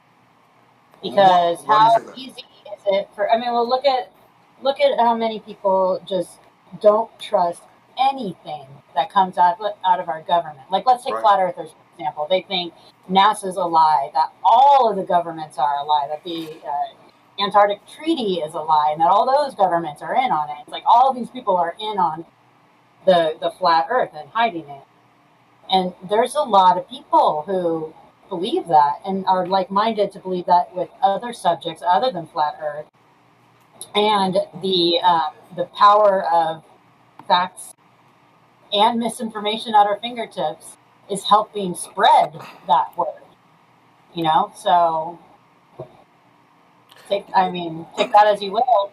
You can say anything online: truth, lies, half truths. So again, I'm going to play devil's advocate because of this kind of conversation, and because I've also grew up in a religion that brainwashed me for so long, and it took a long time for me to understand. Literally, Jehovah's Witnesses don't celebrate birthdays, and let me tell you why. Jehovah's Witnesses don't celebrate birthdays because the one instance, according to the Bible, that there's a mention of a birthday. Anybody want to guess what that is? I'm going to give you guys 15 seconds in the chat. If you can name Well, the one passage in the Bible that mentions a birthday, let me know. I'm going to drink my drink. 10 seconds behind, so. I'll give you guys a minute to come up with that answer. Normally I'll put a poll up, but I'm not in my office. I'm in the garage. I'm smoking, and I don't want to have to try to do all that kind of stuff right now. But I'm going to give you guys some time. Between you and me, Megan, on the vocal, do you have any idea? Nope. All right, I'm going to wait and see if anybody has any. It's fascinating. It's fascinating. And then you're going to be like, what the freak is going on? I mean, I want to say I've heard of it, but I don't remember it at all. Nope, it's not the birth of Jesus, Liz. Yeah, Birth that's of the Jesus. obvious one. Because So that's the birth of Jesus doesn't talk about a birthday. It just talks about his birth. But you never hear about Jesus ever celebrating his birthday after the birth of Jesus. So does that count? The day of birth, birthday? Nope. Okay. No. No. Birth of Cain and Abel. I don't even know if there is a passage in the Bible. Tell me I'm wrong. The only thing you talk about Cain and Abel is when they're grown men. They don't even talk about the birth of Cain and Abel. They don't talk about the birth of Isaac. Abraham and Isaac. Well, the only thing you heard about birth of Isaac was when Abraham was going up there and going to kill him because God told him to sacrifice his only begotten son. Ooh, I know the answer. You know the answer? Well, there's 7 occurrences and 13 translations. Go Google. Go. Actually, this is a Knowing Jesus website. All right, I'm gonna give you. I want you to give me your answer because Liz is out of Final Jeopardy because she's guessed it so many times wrong. But go ahead. Yes, Michelle. Brian does know that. I do. I know what. What did she say? That I'm an atheist. Oh yeah, of course I do.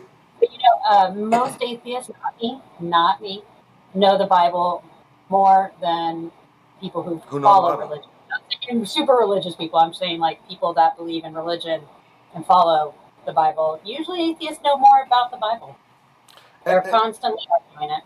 And make no mistake about it. I'm more in tune to be atheist than I am anything else. I believe that there are some things out there, so I maybe just be a non-believer. But also, I'm not saying that the Bible didn't talk about births. I'm talking about people who celebrate their birthdays. Days, yeah. I see, and that's what I googled here. Yeah, they have a few. There's a few mentions of people celebrating their birthdays in the Bible? Yep. All right. Before you start, I'm going to give you the one that I believe that Jehovah's Witnesses use as their reason for not celebrating birthdays. Okay. And then I'm going to tell you how fucked up it is. Yeah.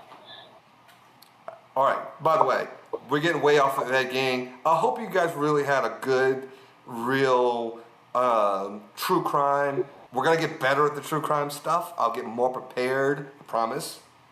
But Ed Gein was a fucked up individual. But most people that make true crime stories are pretty messed up individuals. Pretty messed up. The reason why Jehovah's Witnesses don't celebrate birthdays is because John the Baptist was beheaded when Pontius Pilate's wife celebrated her birthday, and he asked, "What do you want for your birthday?" And no, it's not Satan, Jane, or Liz. It's not Satan. And she asked for the head of John the Baptist on her birthday. That is the only passage that I'm aware of where a celebratory birthday gift was asked for and recounted in the Bible. And that is why Jehovah's Witnesses don't believe in celebrating birthdays, because John the Baptist was beheaded on Pontius Pilate. And when I say Pontius Pilate, it might have been somebody else, another ruler, who requested the head of John the Baptist. And growing up, I believed if you celebrated or did anything good on your birthday, something bad was about to happen. True story. I'm not making this up. I really thought that if you said, listen, I was a Jehovah's Witness until I was like almost 25 years old. There are times still on my birthday or anybody else's birthday, I still, in the really deep down back of my mind, it still kind of comes up that something bad is going to happen on this day. That sucks. I'm sorry. Yeah. Listen, I look this way. I'm fucked up in the brain because of Jehovah's Witnesses. True story. I am fucked up. There's a lot of shit I deal with being a Jehovah's Witness. Yeah, I mean, that's when you mold children, or a person's personality and beliefs is when they're children. Oh my God, yes. So what did you find on Google? Who celebrated their birthday in the Bible? All right. Do you see this? Hold on. Let me get it out there. For her to dance of the 7th day. You gotta mute that one. Mute that other one. Mute that other stream. Yeah, She said, "Bring me the head of mute what other screen? nothing to do with it." Mute the other stream. Nothing as far as I remember. I'm hearing Saul. I'm hearing Saul. Might have been a birthday celebration. Oh. King Herod. Who celebrated their birthday in the Bible? Okay. There you go. How's that? Perfect. Oh, let's see. There we go. I see Genesis. Mm-hmm. I'm going to pull up the chats where I can still read them. They're right now behind this. Yep. Wrong one. There we go. See? Down. See? I'll just pull one more. Jehovah's Witnesses lied to me. They lied. Yeah. That's very cultish. Wow. I'm trying to tell you. All right. Now I can read the chat. Wow. Bye, Michelle. That's crazy. Yeah. So, you thought it was only in there once. Wow, Brian. Oh. Wow. Yeah. All right. So then we've got Moses. Yeah? I'm here today on my 85th birthday, wandering through the wilderness in Josh 14:10. And then Job. I don't see. On his day. So it just says on his day. It doesn't say birthday. I don't know if that counts or not. All right. Now there was a day when Job's son and daughters were eating and drinking wine in their oldest brother's house. I guess you probably have to read the whole verse. Right. I don't know. after this, Job opened his mouth and cursed the day of his birth. Well, that was because he was in such tribulation because everything was taken away from him, and he cursed his day of birth. I already know that one. Herod, Herod's birth, on his birthday, made a supper to his lord's high captain. I don't know that passage either. Mark 6:21. And then Matt 14:6. Also. Wait a minute. Was it Herod's birthday that John the Baptist was decapitated? I said Pontius Pilate. I said Pontius Pilate, but it might have been Herod. Well, Because the passage that I'm talking about when John the Baptist was beheaded is not on this list. yeah, I know.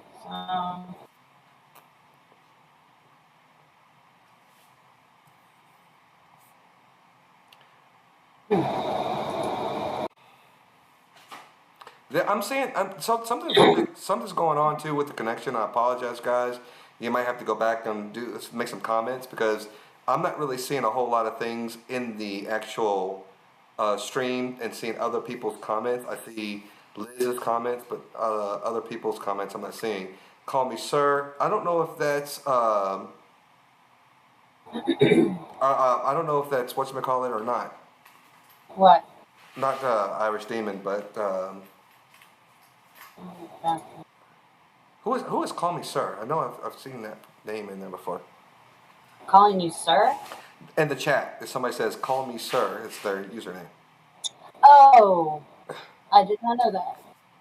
Call me sir. That is mocking AT. Yeah. No, it's not odd at them. It's I thought it was whatchamacallit. Not Irish Demon, but not Irish Demon, but whatchamacallit. You can call me Daddy when he talked to somebody else. He said, you can call me Daddy. I don't know. Okay, I don't know either. But anyway. You can call me sir. You can call me Sir. But at the end of the day, that's one of the reasons why birthdays are still kind of a stigma when it comes to really just letting your hair down and having a good time as far as I'm concerned. And a lot of people that I know that also grew up, they're still non-believers, but grew up as Jehovah's Witnesses because it takes a long time to get that crap out of your head that things don't always happen because it's your birthday or you celebrate something good. Yeah. Kind of weird how you can think that for so long. Oh yeah, but trust me, I got a lot of shit that I was thinking for so long that it really took a long time to really get out of my head. And birthdays was one of the big ones. Yeah, Team Skeptic is what I was thinking. I thought I thought Call Me Daddy was Team Skeptic. I don't know. He does sometimes go by Father Skeptic. Yeah, Father Skeptic. But listen, back to what I was talking about and how this relates to Ed Gein. When you get sucked into something and that's all you know and you don't know anything better, I prefer that type of ignorance. I call that ignorance. It's not stupidity. It's ignorance because you just don't know anything better. But when you do know better and then you get sucked into an occult, and I'm not trying to make this a political thing, but if you know better and then you see things like the MAGA crowd sees, and then all of a sudden you say, I'm going to throw all common sense out the window and believe something on faith alone because my feelings say to me that the election was stolen. My feelings leads to me to believe that things couldn't have transpired. My feelings are that what somebody is saying from a podium sounds about right. Because that's how I feel. I've been in a cult, ladies and gentlemen. I have been there. And it's not fun. And you almost feel as if you missed out on a lot of fucking shit when you relieve yourself from those types of teachings. My question is now, do you blame people for falling for the cult, or do you blame the cult? Blame the cult. You blame the cult. Yeah, I mean, I don't even have to think very long about that one. But then I get to a point where when you know people who was actually out of a cult and then they go back and they go into a cult, then you start saying, wait a minute, I'm blaming you because you knew better. You knew that education and all of these things are at your fingertips. We're not living in the world of everybody's in a silo and I'm only going to be spoon-fed information based upon whoever's on the pulpit or whoever has a microphone. You have the right and you have the fortitude, I would say, to do your own due diligence before you go out and go on a tangent and say, I'm going to believe something and hang my hat on whatever it is these beliefs are telling me to believe, right? Am I wrong? No, but some people don't know that. They only know we'll call it a echo chamber or a bubble or just their own world where they weren't exposed to anything different. So when they come across something different, it's scary. And they were told that it's evil. Mm-hmm. So you got to just do away with it. Don't even question it. Just do away with it. I tell people when I started my podcast that I wasn't going to be afraid to talk about personal experience, and I will talk about personal experience. My dad's a military guy, served in the military. His dad before him died in the military. His mother was actually pregnant with him before my dad's father died while his mother was pregnant with him and never met his dad because his dad died in service. Never met his dad. Never met his father. And my dad has 6 sisters. He's the only boy. Imagine. 6 sisters. Only boy. And never meeting your father. Served in the military. This country. Yeah. Somebody, but here, this is where I'm going. Somebody came and knocked on his door and convinced my dad, who served in the military, to believe in Jehovah's Witnesses, folks. Convinced my dad to believe that someday God is going to, not the first time, not the second time, not even the third time, destroy the earth of all the wicked people, and only Jehovah's Witnesses are going to inherit the earth. Imagine that. I wonder what happened to him while he was in the military. Say what now? Gotta kind of wonder what happened to him while he was in the military. Oh, it wasn't that. It was out of the military before he became. My mother was the one who actually. My mother was the one who convinced my dad to be a Jehovah's Witness. Oh, okay. Never mind that. Yeah. There you go. True stories. But imagine this, folks. And again, I'll talk about religion just because we're talking about, Ed Gein's mother being such a religious fanatic to where she made women evil objects. And evil objects that cannot divorce, and you can't, have all, you're supposed to be subservient and all this other stuff. And really did a number on her children. I blame the mother a lot for what happened to Ed Gein. And I think the court systems believe that as well. He died in 1984 at 77, I believe. Was it 77? I believe it's 1984. He died in a mental health facility. Didn't get executed. No lethal injection. No anything. But he died in a mental health facility because of the number his mother put on him. In my opinion. Others can do a lot of damage. Fuck any role model can do a lot of damage. It's weird to me because how many people believe something and then they realize that it was not true? Anybody believe anything? Even recently? Anybody? I just want to put it out there. Do you believe something so hardly that you believe that it was so true and then found out it was not true and you were just like, wow. Anybody?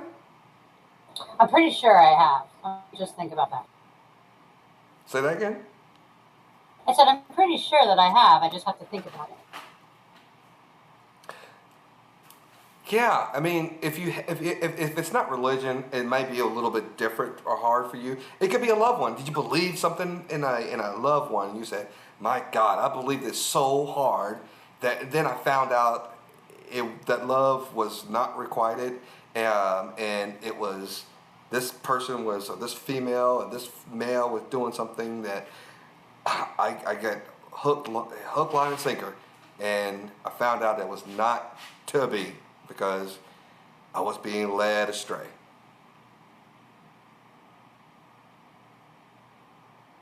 I've actually led people astray along the way. Am I fucked up kind of life based upon not having a real sense of relationships based upon Jehovah's Witnesses? I believe Jehovah's Witnesses a lot for a lot of things, but a lot of it has to do with me too, and just not being mature enough because I always walk that fine line being a Jehovah's Witness. I never wanted to, step outside of that line. But then when I did, and I knew I could do it, it became more and more egregious. The more steps I took out of the Jehovah's Witness, the more egregious that step became. I mean, well, Jehovah's Witnesses, they're really gnarly to former witnesses, aren't they? They're what now? Just really gnarly to former witnesses. They do not talk to you. You are shunned and worse than Scientology. Oh my God! You're called, if you're a former witness and you talk bad about your witnesses, you're called an apostate. Yeah. And you are no longer, if you tell somebody you're an apostate, they will sit there and go, mm-hmm. Yeah, I watched a video of an apostate that went to talk to Jehovah's Witnesses with I think an atheist. I'm not sure who he was with, but it was surprising because these people are so approachable, and then they turn that off like that.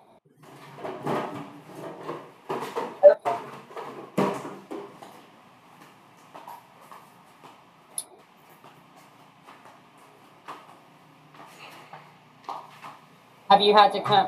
You don't have your headset on yet. I was still kind of listening. Have you had to deal with that? Absolutely.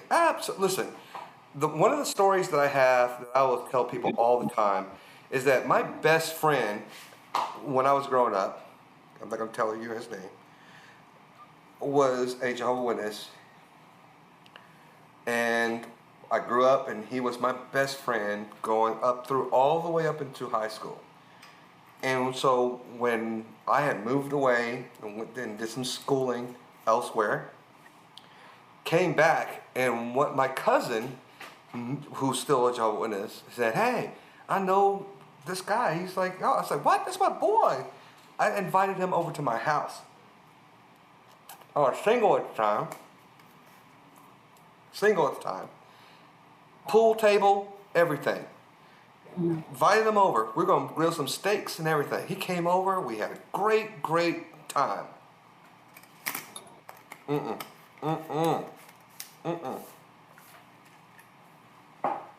I told this guy. So, it was great. Great catching up. I would love to hang out with you again. You know what he told me? What's up? You know where to find me. And guess what that was? At the church? Yeah, at the they call it the Kingdom Hall in Jehovah's Witnesses. Yeah.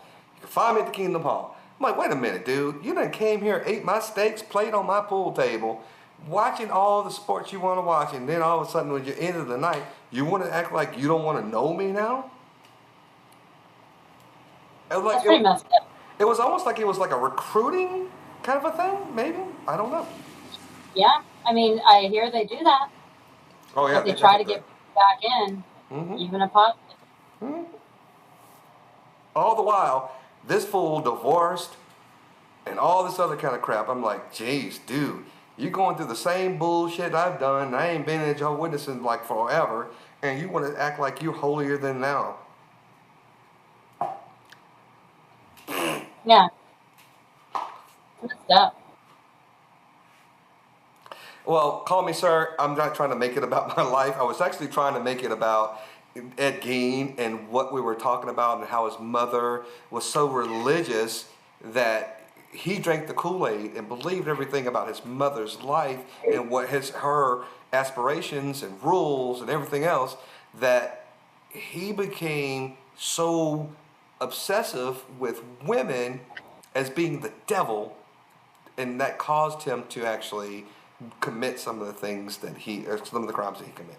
I apologize. This is not about me. This is my experience about Jehovah's Witnesses are definitely on the table at any time to discuss, but it's not about my life. I'm just telling you about my experiences with Jehovah's Witnesses. I can write a book if you want to know about my life. Call me, sir. More than happy.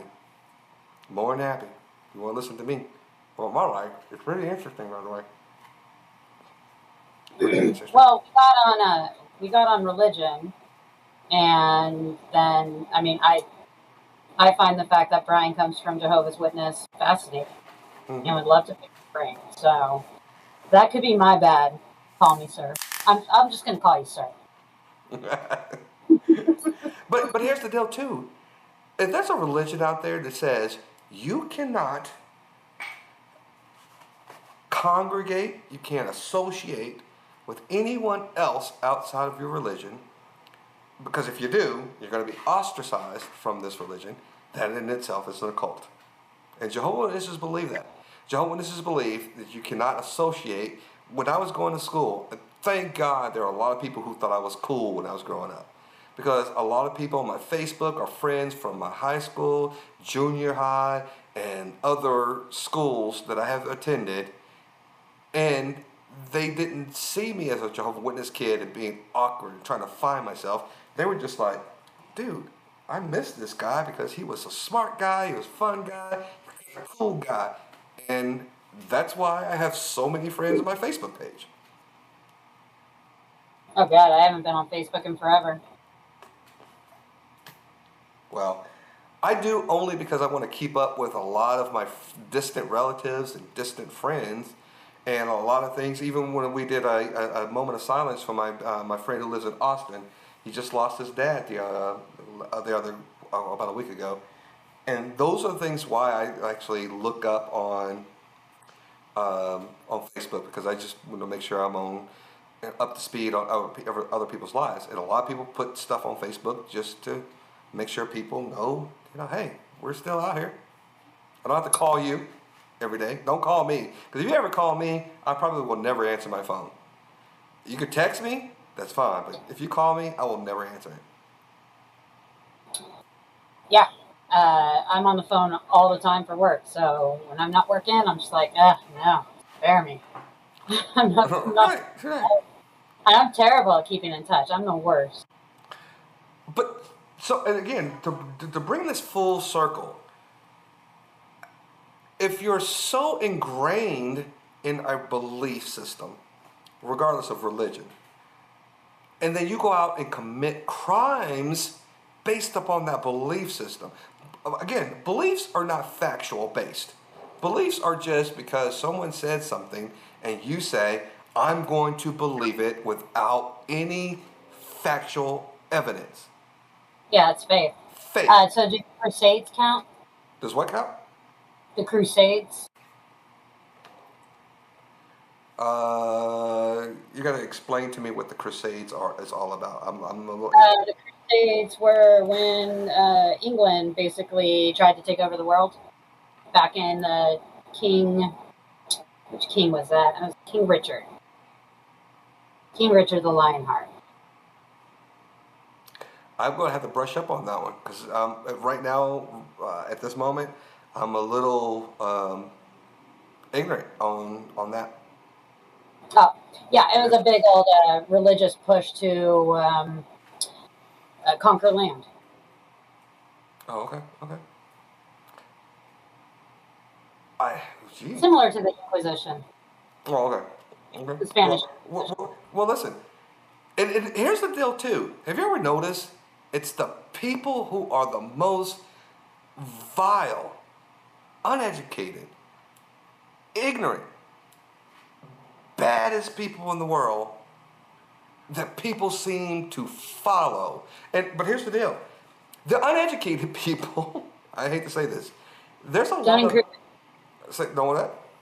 Dunning-Kruger. Go on. I'm still listening.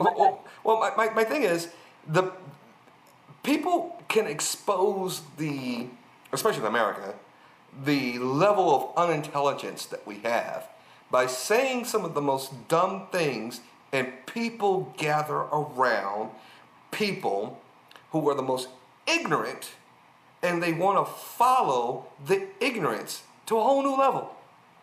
They want to follow people who have absolutely no intelligence. And that, to me, makes me a little bit dumbfounded a little bit. Because at the end of the day, if you're intelligent, you know that makes no sense. The unintelligent don't know what they don't know. And I'll say it again.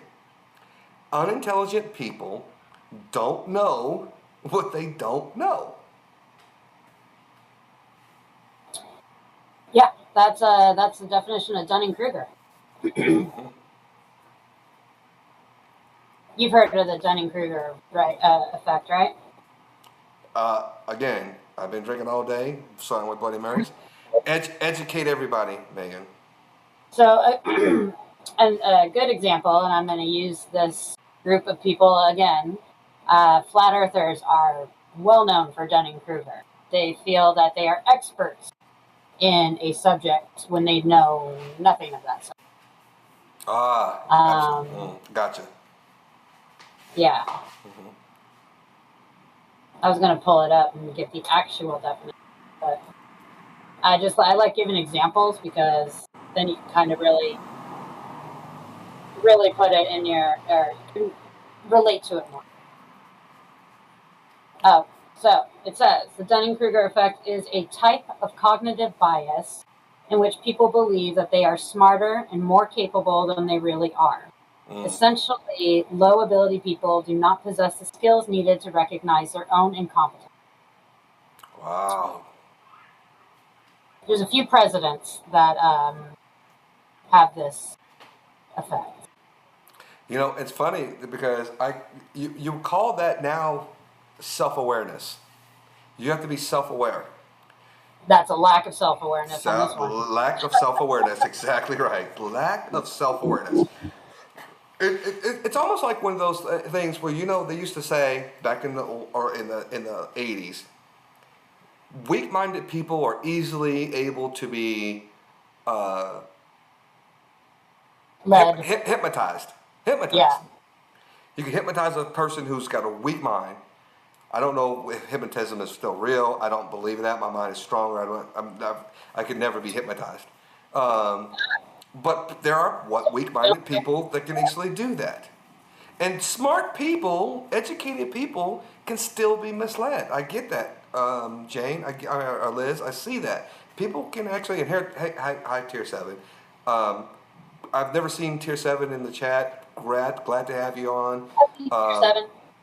I'm glad you're here, but you guys got a lot of good things to say out there.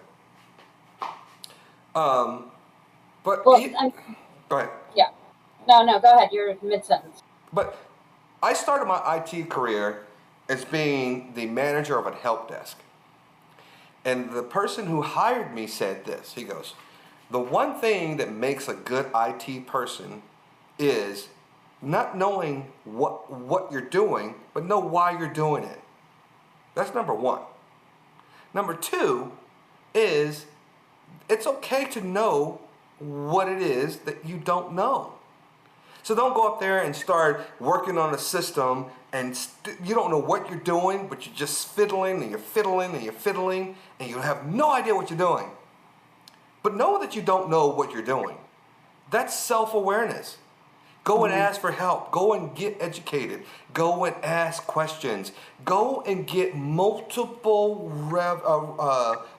areas of information so that you can go back and solve a problem.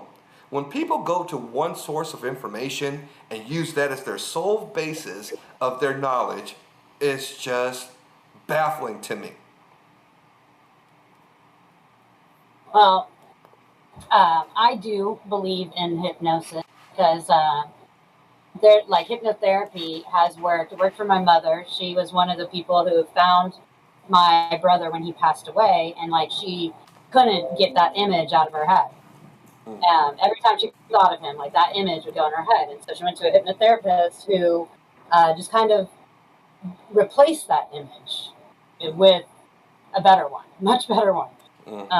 So then I decided to go for my alcoholism. And now it's like me having the same bottle of champagne for 2 weeks was unheard of back in the day. But now it's like I don't feel the same way that I used to when I had a pretty severe drinking problem. I mean, I'm not even drinking now, and I've got 2 bottles of champagne and like 2 12-packs. And let me be clear. I'm not saying that people who can be hypnotized are easily persuaded. I'm not saying that at all. There are people who believe in hypnotism and they can use it as some kind of healing or even whatever they want to use it for. I'm just saying, me personally, I'm just saying I am not a person who can actually be hypnotized. I'm just not. But if people can, doesn't mean that just because you're hypnotized that you can go and follow some cult or something like that at all. And I want to make sure that everybody understands that's not what I'm saying. No, I get it. I mean, I've always considered. I mean, I went to one of those hypnosis shows where they tried to hypnotize people, and it didn't work on me. So, but the hypnotherapy did. But I think it's more about you want it. Right. So I shared this, one of my earlier podcasts, I shared this story way, way, way back. When I first started we were talking about a lot more sports. I saw this movie, and if you haven't seen this movie, I advise you please to watch this movie. It's probably on one of my top 20 lists. And the movie is called Now You See Me. Not Now You See Me 2, but Now You See Me. It's about magicians. I love magic. I love magic. I'm a magic whatever. It's great. By the way, magic, when I was a Jehovah's Witness, was the work of the devil. It was all about spirits because nobody could do these types of things unless they were possessed by demons. True story. So anyway, the beginning, I'm not going to say this because I'm not giving the plot away. At the beginning of the movie, Now You See Me, there's a card trick where he throws the cards like this. And he goes, and he asked the lady in the movie, what number did you see? And I'm in my head looking and watching the movie. And I go, I see this number. Next thing you know, they go to the next scene, and the number that's on the movie, on the screen, was the same number that I guessed. And I said, what the fuck? How do they do that? Where I'm sitting here watching this movie, and I guessed the same number that's on the dang screen. So I replayed this stupid movie about 5 times before I realized what they did. The movie paused just a little bit just to make sure you saw the same number that he was actually trying to project on that screen. Great cinematography. Great cinematography. If you haven't seen Now You See Me, watch it. I love magic. It's great. Have you ever seen The Number 23? Is that a movie? The Number 23? With Jim Carrey? No. It's a good one. The number 23. I'm gonna have to watch that now. Thank you very much. Put it in the chat so I can go back and look at it. What you said. The number 23. I'll shoot you a text. Yeah, that too. I gotta get something to drink anyways, and my phone is out there, and I think I saw groceries possibly out there. So I'll be back. Okay. Or are you wrapping up? I don't know. No, I'm gonna go at least 15 more minutes. 15 more minutes. Perfect. Okay. Okay. So that gives me some time. I will be back. Okay, cool. Thanks. So right, and I'm gonna get my notes because that's driving me crazy. My bad. Okay. Cool. Okay. So again, guys, this is the after party. We don't have a whole big panel. We're not trying to talk about a whole lot of big issues or anything like that. We're just talking just to be talking. And I want to talk about Ed Gein because that was some true crime that got brought up to me by people who I work with in Wisconsin. And it was a fascinating story. And because of that, I want to start doing more after parties about true crime. And if the true crime brings us into a whole different level of conversation, whether it's about me, listen, it's my podcast. If you want to talk about me, I'll talk about me. If you don't want to talk about me, probably the after party is not your thing. But I'm going to tell you how things can be discussed in one forum and then lead you to talk about other things. Those are segues, man. If segues can bring you into a whole lot of discussions, and that's why Drinks and Discussions is here, because we want you to be able to have a discussion in a wide, varying way that you may not have actually thought about it when you actually came on and say, hey, I thought we were talking about this. If you're late and you came in, you might want to go back and rewind it and then say, hey, now I understand why we were talking about Brian and his Jehovah's Witness upbringing. Because it all kind of ties back. I'm not trying to like skip and not make things make sense. I'm just trying to make things to be interesting and why there was aspects of Ed Gein and why we were talking about him and then why we started talking about religion. Because that was an integral part of his life. It really was. A very integral part of his life and why he did some of the things he did. Crazy cuckoo shit. Listen. Crazy cuckoo shit. Call me sir. No apologies needed. No apologies needed. This is a safe zone. Nobody's faulting you for anything. Everybody tell them in the chat. This is a place where you can talk and say things, even if you're maybe be behind a little bit on things. We're not ostracizing you or going to kick you out. I mean, listen, it is what it is. You're late. No problem. Tier 7. Glad to have you, by the way. Glad to have you. And this is a podcast that we're still trying to evolve and make it better and better and better. So call me sir and Tier 7. We appreciate you guys coming on and actually making our podcast even better, because the more conversations we have, if you guys even want to even be on the panel, please let me know. If you're on Discord, come on.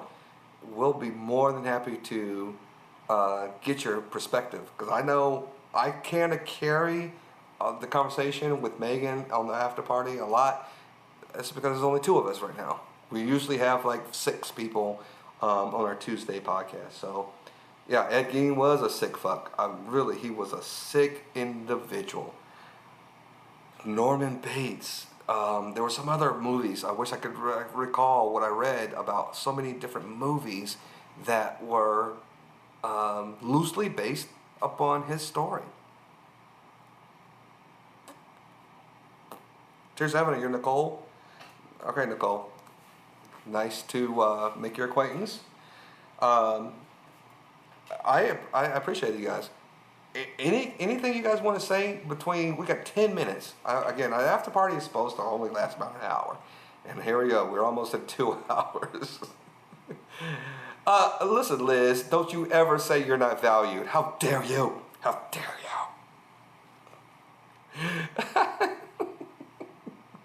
Liz is, I got nothing but kind things to say about Liz. She is a great person, and she really kind of keeps the chat going, and she's a avid viewer, And I appreciate people like Liz because I don't monetize this channel, and we always tell you guys the only reason why we're doing this is because my wife and baby boy are asleep. I work all day. I work multiple jobs. I've got a lot of stuff going on. So my downtime is just to sit back, have a cigar, have a drink. I'm drinking beer tonight. Bleh, I know it. But I usually drink a whiskey or a bourbon. And so this is my downtime. What better way to have downtime than with people that you can have a cordial conversation with? My bad, by the way. I did see at the scrolling bar says Drinks and Discussions after party starting soon. I didn't change it. Sorry, guys. I'm still working on some medication because I have been a little ill for the last couple of days, and I'm in the garage, and I just didn't feel like typing and changing it. Liz, you're not blabbermouth. What are you talking about? Tier 7 is Jake. Who the hell is Jake? What? See, you guys are doing this on purpose because you know I'm going to get confused. You guys put these different names out here, and now I'm confused. Is this Big Jake, Tier 7? I don't know what the hell's going on. I am so confused. This is why Megan always has to keep me on my toes because I don't know what the heck is going on. I feel like I'm in I feel like I'm on the Q's website right now because I don't know who's who in the chat. Yes, I know Flake Jake is Jane, and I called her Jane, or what did I call you, Liz? See, Flake Jake is Liz, and I kept calling her Jane, and now I'm just, I don't know. Never mind. Jeez. I know, it's weird. Who is Tier 7? Who's Tier 7? What the hell is Tier 7? All right. Sorry, I was grabbing my mouse. What? Tier 7 said it's Jake.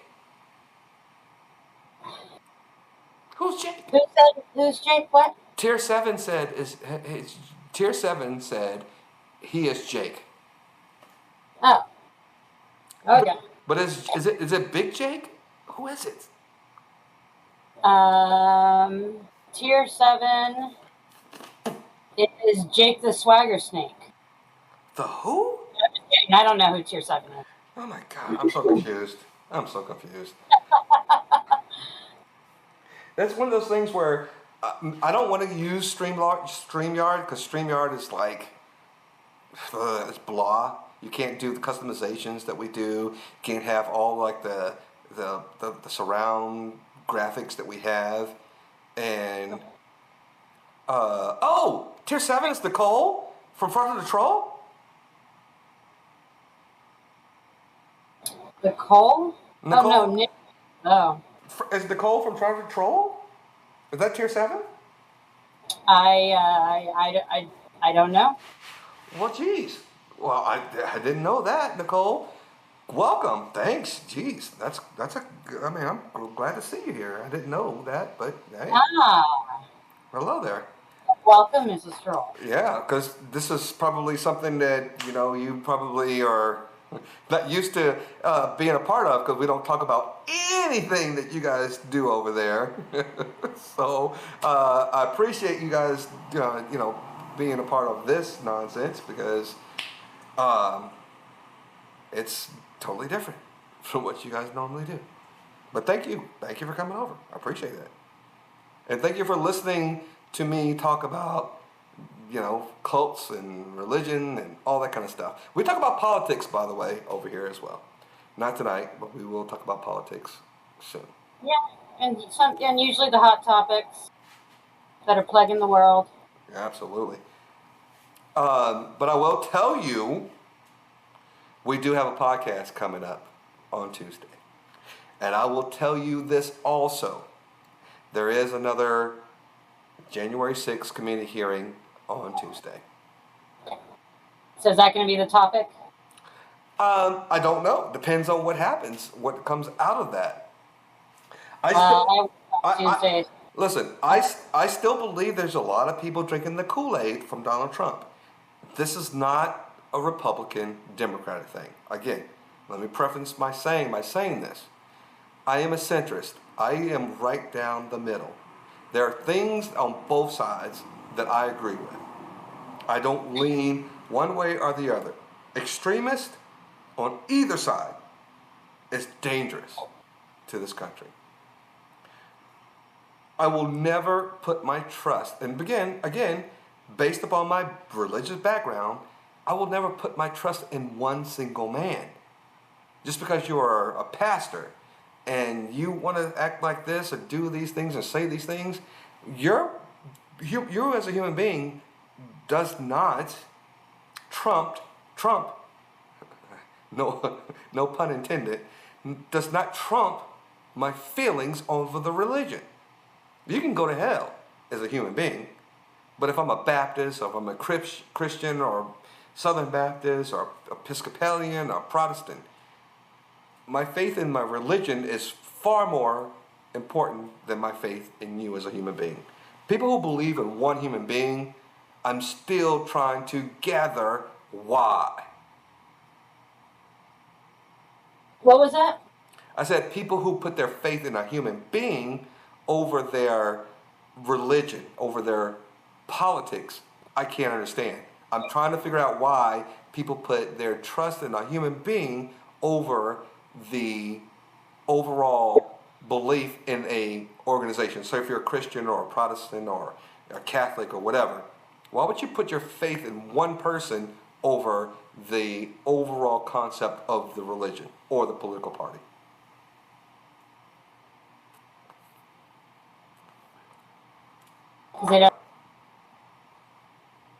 You broke up. What did you say?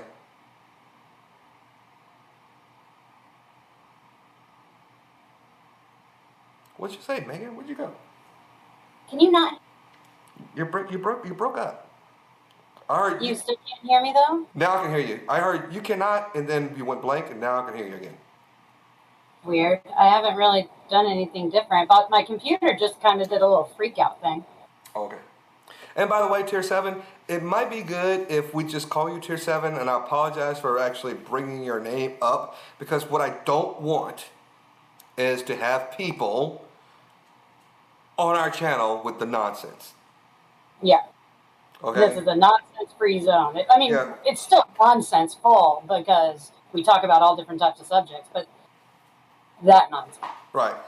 I don't care who doesn't like you, who likes you, what you've done, what you say, What you like. and what you don't like, and whatever drama you've had in your life or your other streams.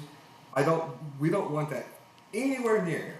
So I will continue to allow you to have Tier 7, and I apologize for bringing your name up and your channel up. If you want to change your name from Tier 7 to something else, please do. I would more than happy to address you with that. But also let me know, but some other name, code word, or something like that, because I don't want to invite other people who say, hey, oh, now these people are on Drinks and Discussions, and use that as some way to either attack our channel or say that we're aligned with somebody else or all that kind of stuff, because I just don't want it. Megan doesn't want to hear. None of our viewers want to hear. And we've got a lot of people who are on our Tuesday stream who are just like, Brian, if you talk about that crap, I don't want to be a part of this. And I agree with them, and I'm never going to talk about that again.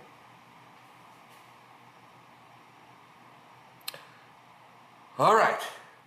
If you have not seen, by the way, Doctor Strange, you need to go see it. If you haven't seen Doctor Strange, you need to go see it.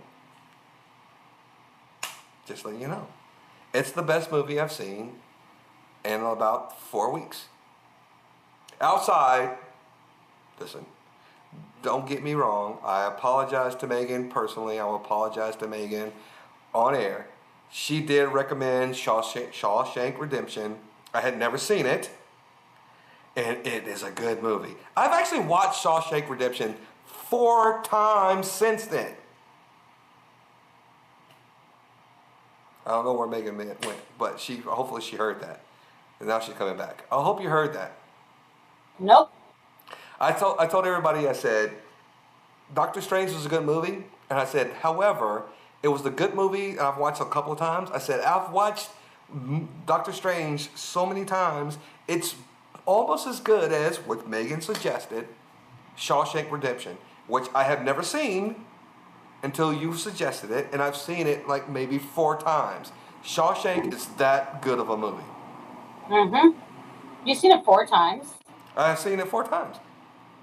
Damn, that was like 4 weeks ago? I think it's been a little bit longer, but it may have been. It's impressive. Listen, in my office, I like to have things going on while I'm working. So even when I say I'm watching it, I'm not sitting here going like this. I will watch it and have it playing in the background because it's such a good movie. And I will tell you why it's such a good movie. There are characters from that movie that are in Seinfeld.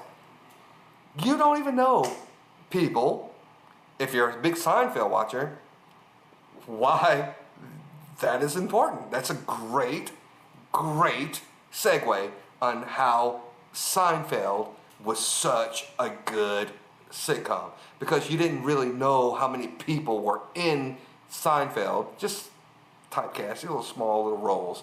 But they brought in a lot of people. True. Right. Including Seinfeld himself. He didn't know how to act, and he was a terrible actor at the beginning. Terrible. Learning. Absolutely. Hmm? Yeah, he was terrible. Seinfeld was the worst actor in the whole series of Seinfeld. He was the worst actor in the entire freaking season, all seasons. Seinfeld sucked. Because he was the only one that wasn't an actor. Everyone else in the series was an actor, except for Jerry Seinfeld. Right. He was a comedian, so he was the only one that didn't know how to act. So they surrounded him by people that could act. George was actually in Pretty Woman. Have you ever seen Pretty Woman? I have. George gets slapped. Yeah, George was an asshole in Pretty Woman. He's also an asshole in Shallow Hal. So what now? Shallow Hal with Jack Black. Oh, that's right. He was. He was the friend in Shallow Hal. Yeah, he played basically the same character as George Costanza. Right. And by the way, call me sir, you got to have Discord. We don't use StreamYard. You got to be on Discord in order to be on our stream. We don't use StreamYard at all. That's just not what we do. If you want to be on, if you get on Discord, we'll be more than happy to get you on the live panel. That's for anybody. If you're on Discord and you comment on the chat and you want to be on the live panel with on Tuesday or on the after party, feel free. You know, we're not blocking anybody. I tell everybody, if you want to be on here, get on Discord. You can have a lot to say, and it's easier for us to have conversations with you on the live chat or the live panel than it is on the chat, because on Tuesdays I'm bad about looking at the chat. I don't like watching the chat. That's what I'm for. Yeah, that's what Megan is for. That's what Liz is for, and all the other moderators in the chat, to make sure that we keep up with all the kind of stuff that's on the chat stuff. Tonight it just happens to be Megan and myself, and we keep watching some of this stuff because it's just kind of like one of those. It's not formal. Tonight's not a formal discussion. This is just one of those things that we just want people to have a discussion before you start your week. I don't know why. I'm watching 2 chats because we're being featured on 2 channels. Oh snap, man! What the heck? I hope nobody thinks that we're being mean or anything like that. But Jesus. My eye on them. I hope so. Well, whoever's. I'm engaging with the chats. Well, listen, guys. Whoever's watching us, I appreciate you guys watching us, and I want to say hello. Hopefully you find this entertaining. I'm probably sure you're going to say we're boring and we don't know what we're talking about, and Brian talks a whole lot. I get it. That's fine. But at the end of the day, this is just something to do. And this is kind of, I like it. I think Megan kind of likes it a little bit. Yeah, and if you don't like it, y'all don't have to watch. So I see you're complaining a whole bunch there, Tribe, but that's up to you to watch. Yeah, I'll try. How did I manage to do that? I've just pressed on Discord. What did I do? I'll try. Tribe used to be a kind of a guy, but I don't understand. No, I ain't gonna say anything. I don't know Tribe. I don't. I just don't. I don't know him. I don't know the guy. I don't like people who hide behind the keyboards and hide behind an avatar. Uh, okay. Congratulations. Cheers to you, Tribe. And if you want to, Tribe, if you want to take some boxing lessons or you want to get a workout on, I'm the guy to help you out. Should I do it? Should I do it, Megan? Do what? Boxing lessons or online? Should I do it? Come on, Tribe. Come and get some. I Sure, did it. it's online. I did it. What'd you say? What? What happened? I said Tribe won't even show his face online. Oh, I forgot. In case you weren't watching, I just did a flex for him. I just did a flex for whoever's watching.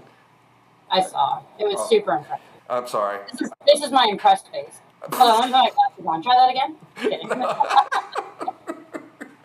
I know I was a tool for that, guys. I know I was a tool for doing that. I apologize. But I just had to do it because, never mind. There's a reason why I did it. But I'm a friendly guy. I'm not trying to make fun of anybody. I want people to understand that I'm not the most, I don't consider myself an expert on anything other than cybersecurity. It's what I do. I'm not the expert on the law, the Constitution, but I am here because I do have perspective that I can give you. And hopefully you guys can give me perspective. And I look forward to perspective from other people. That helps me grow as an individual. And outside of me looking and learning from other individuals, I don't want to be consistently thinking that I just know it all. So I'm here to, grab everybody's perspective. If that's okay with everybody else. If it's not, they can go away. I mean, I don't see why people would come here and watch something they don't enjoy. So Right. I do. And I hope everybody gets some type of, even if it's just a little bit of enjoyment and a little, how you watch a movie that's like really, like an Adam Sandler movie, and it's like, this is not supposed to be like educational. It's just supposed to take me away from reality. If we could just take you away from reality and just say, this is about nothing, like Seinfeld. This is the live chat about nothing. pretty true. So That is pretty true. Is Tribe in our chat? I didn't even know Tribe was in our chat. Is Tribe in our chat? What did I say about reading the chat? It distracts you. No, he's in a different chat. Oh, okay. It's being featured on another channel. Well, so I saw Liz say something about Tribe wasn't ignoring her and something wasn't showing up for her or something like that. So I thought Liz was saying he was in the chat. My bad. All right, so 2 hours in, we're done. Megan, last comments for everyone who has been gracious enough to join our chat. What do you have to say? To our audience that have been very loyal and like watching us, I promise Brian will get better at these true crime stories. This was his first one, so cut him a break. He'll do better next time. Those are my last words. Okay.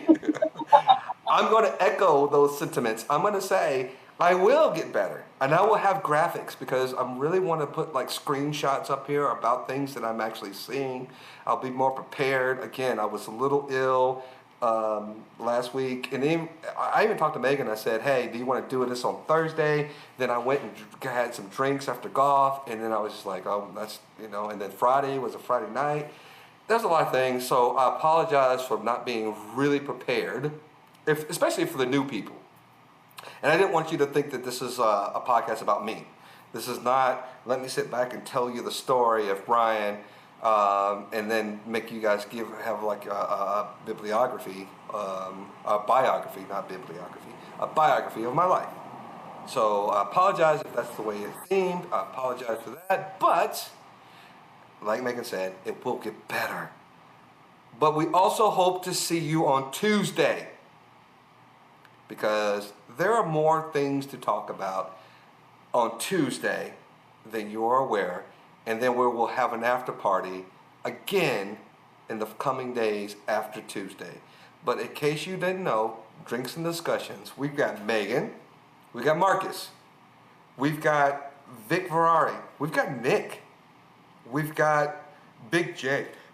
We've got a lot of people on the panel, and we hope that you guys are interested to see what things that we have to talk about. So hopefully you guys will join us on Tuesday. I appreciate you guys. I appreciate Megan for being here. Liz, I appreciate you guys in the chat, and hopefully we'll see you guys again. I appreciate you guys. This is just something that we do. We're not trying to get, put super chats and get money or anything like that. I just appreciate you guys taking your time out. It's 10:30, 11:30 almost my time. So I know it's late on a lot of different areas as well. So we appreciate you guys. And until the next time, Drinks and Discussions. She's Megan. I'm Brian. Good night, folks.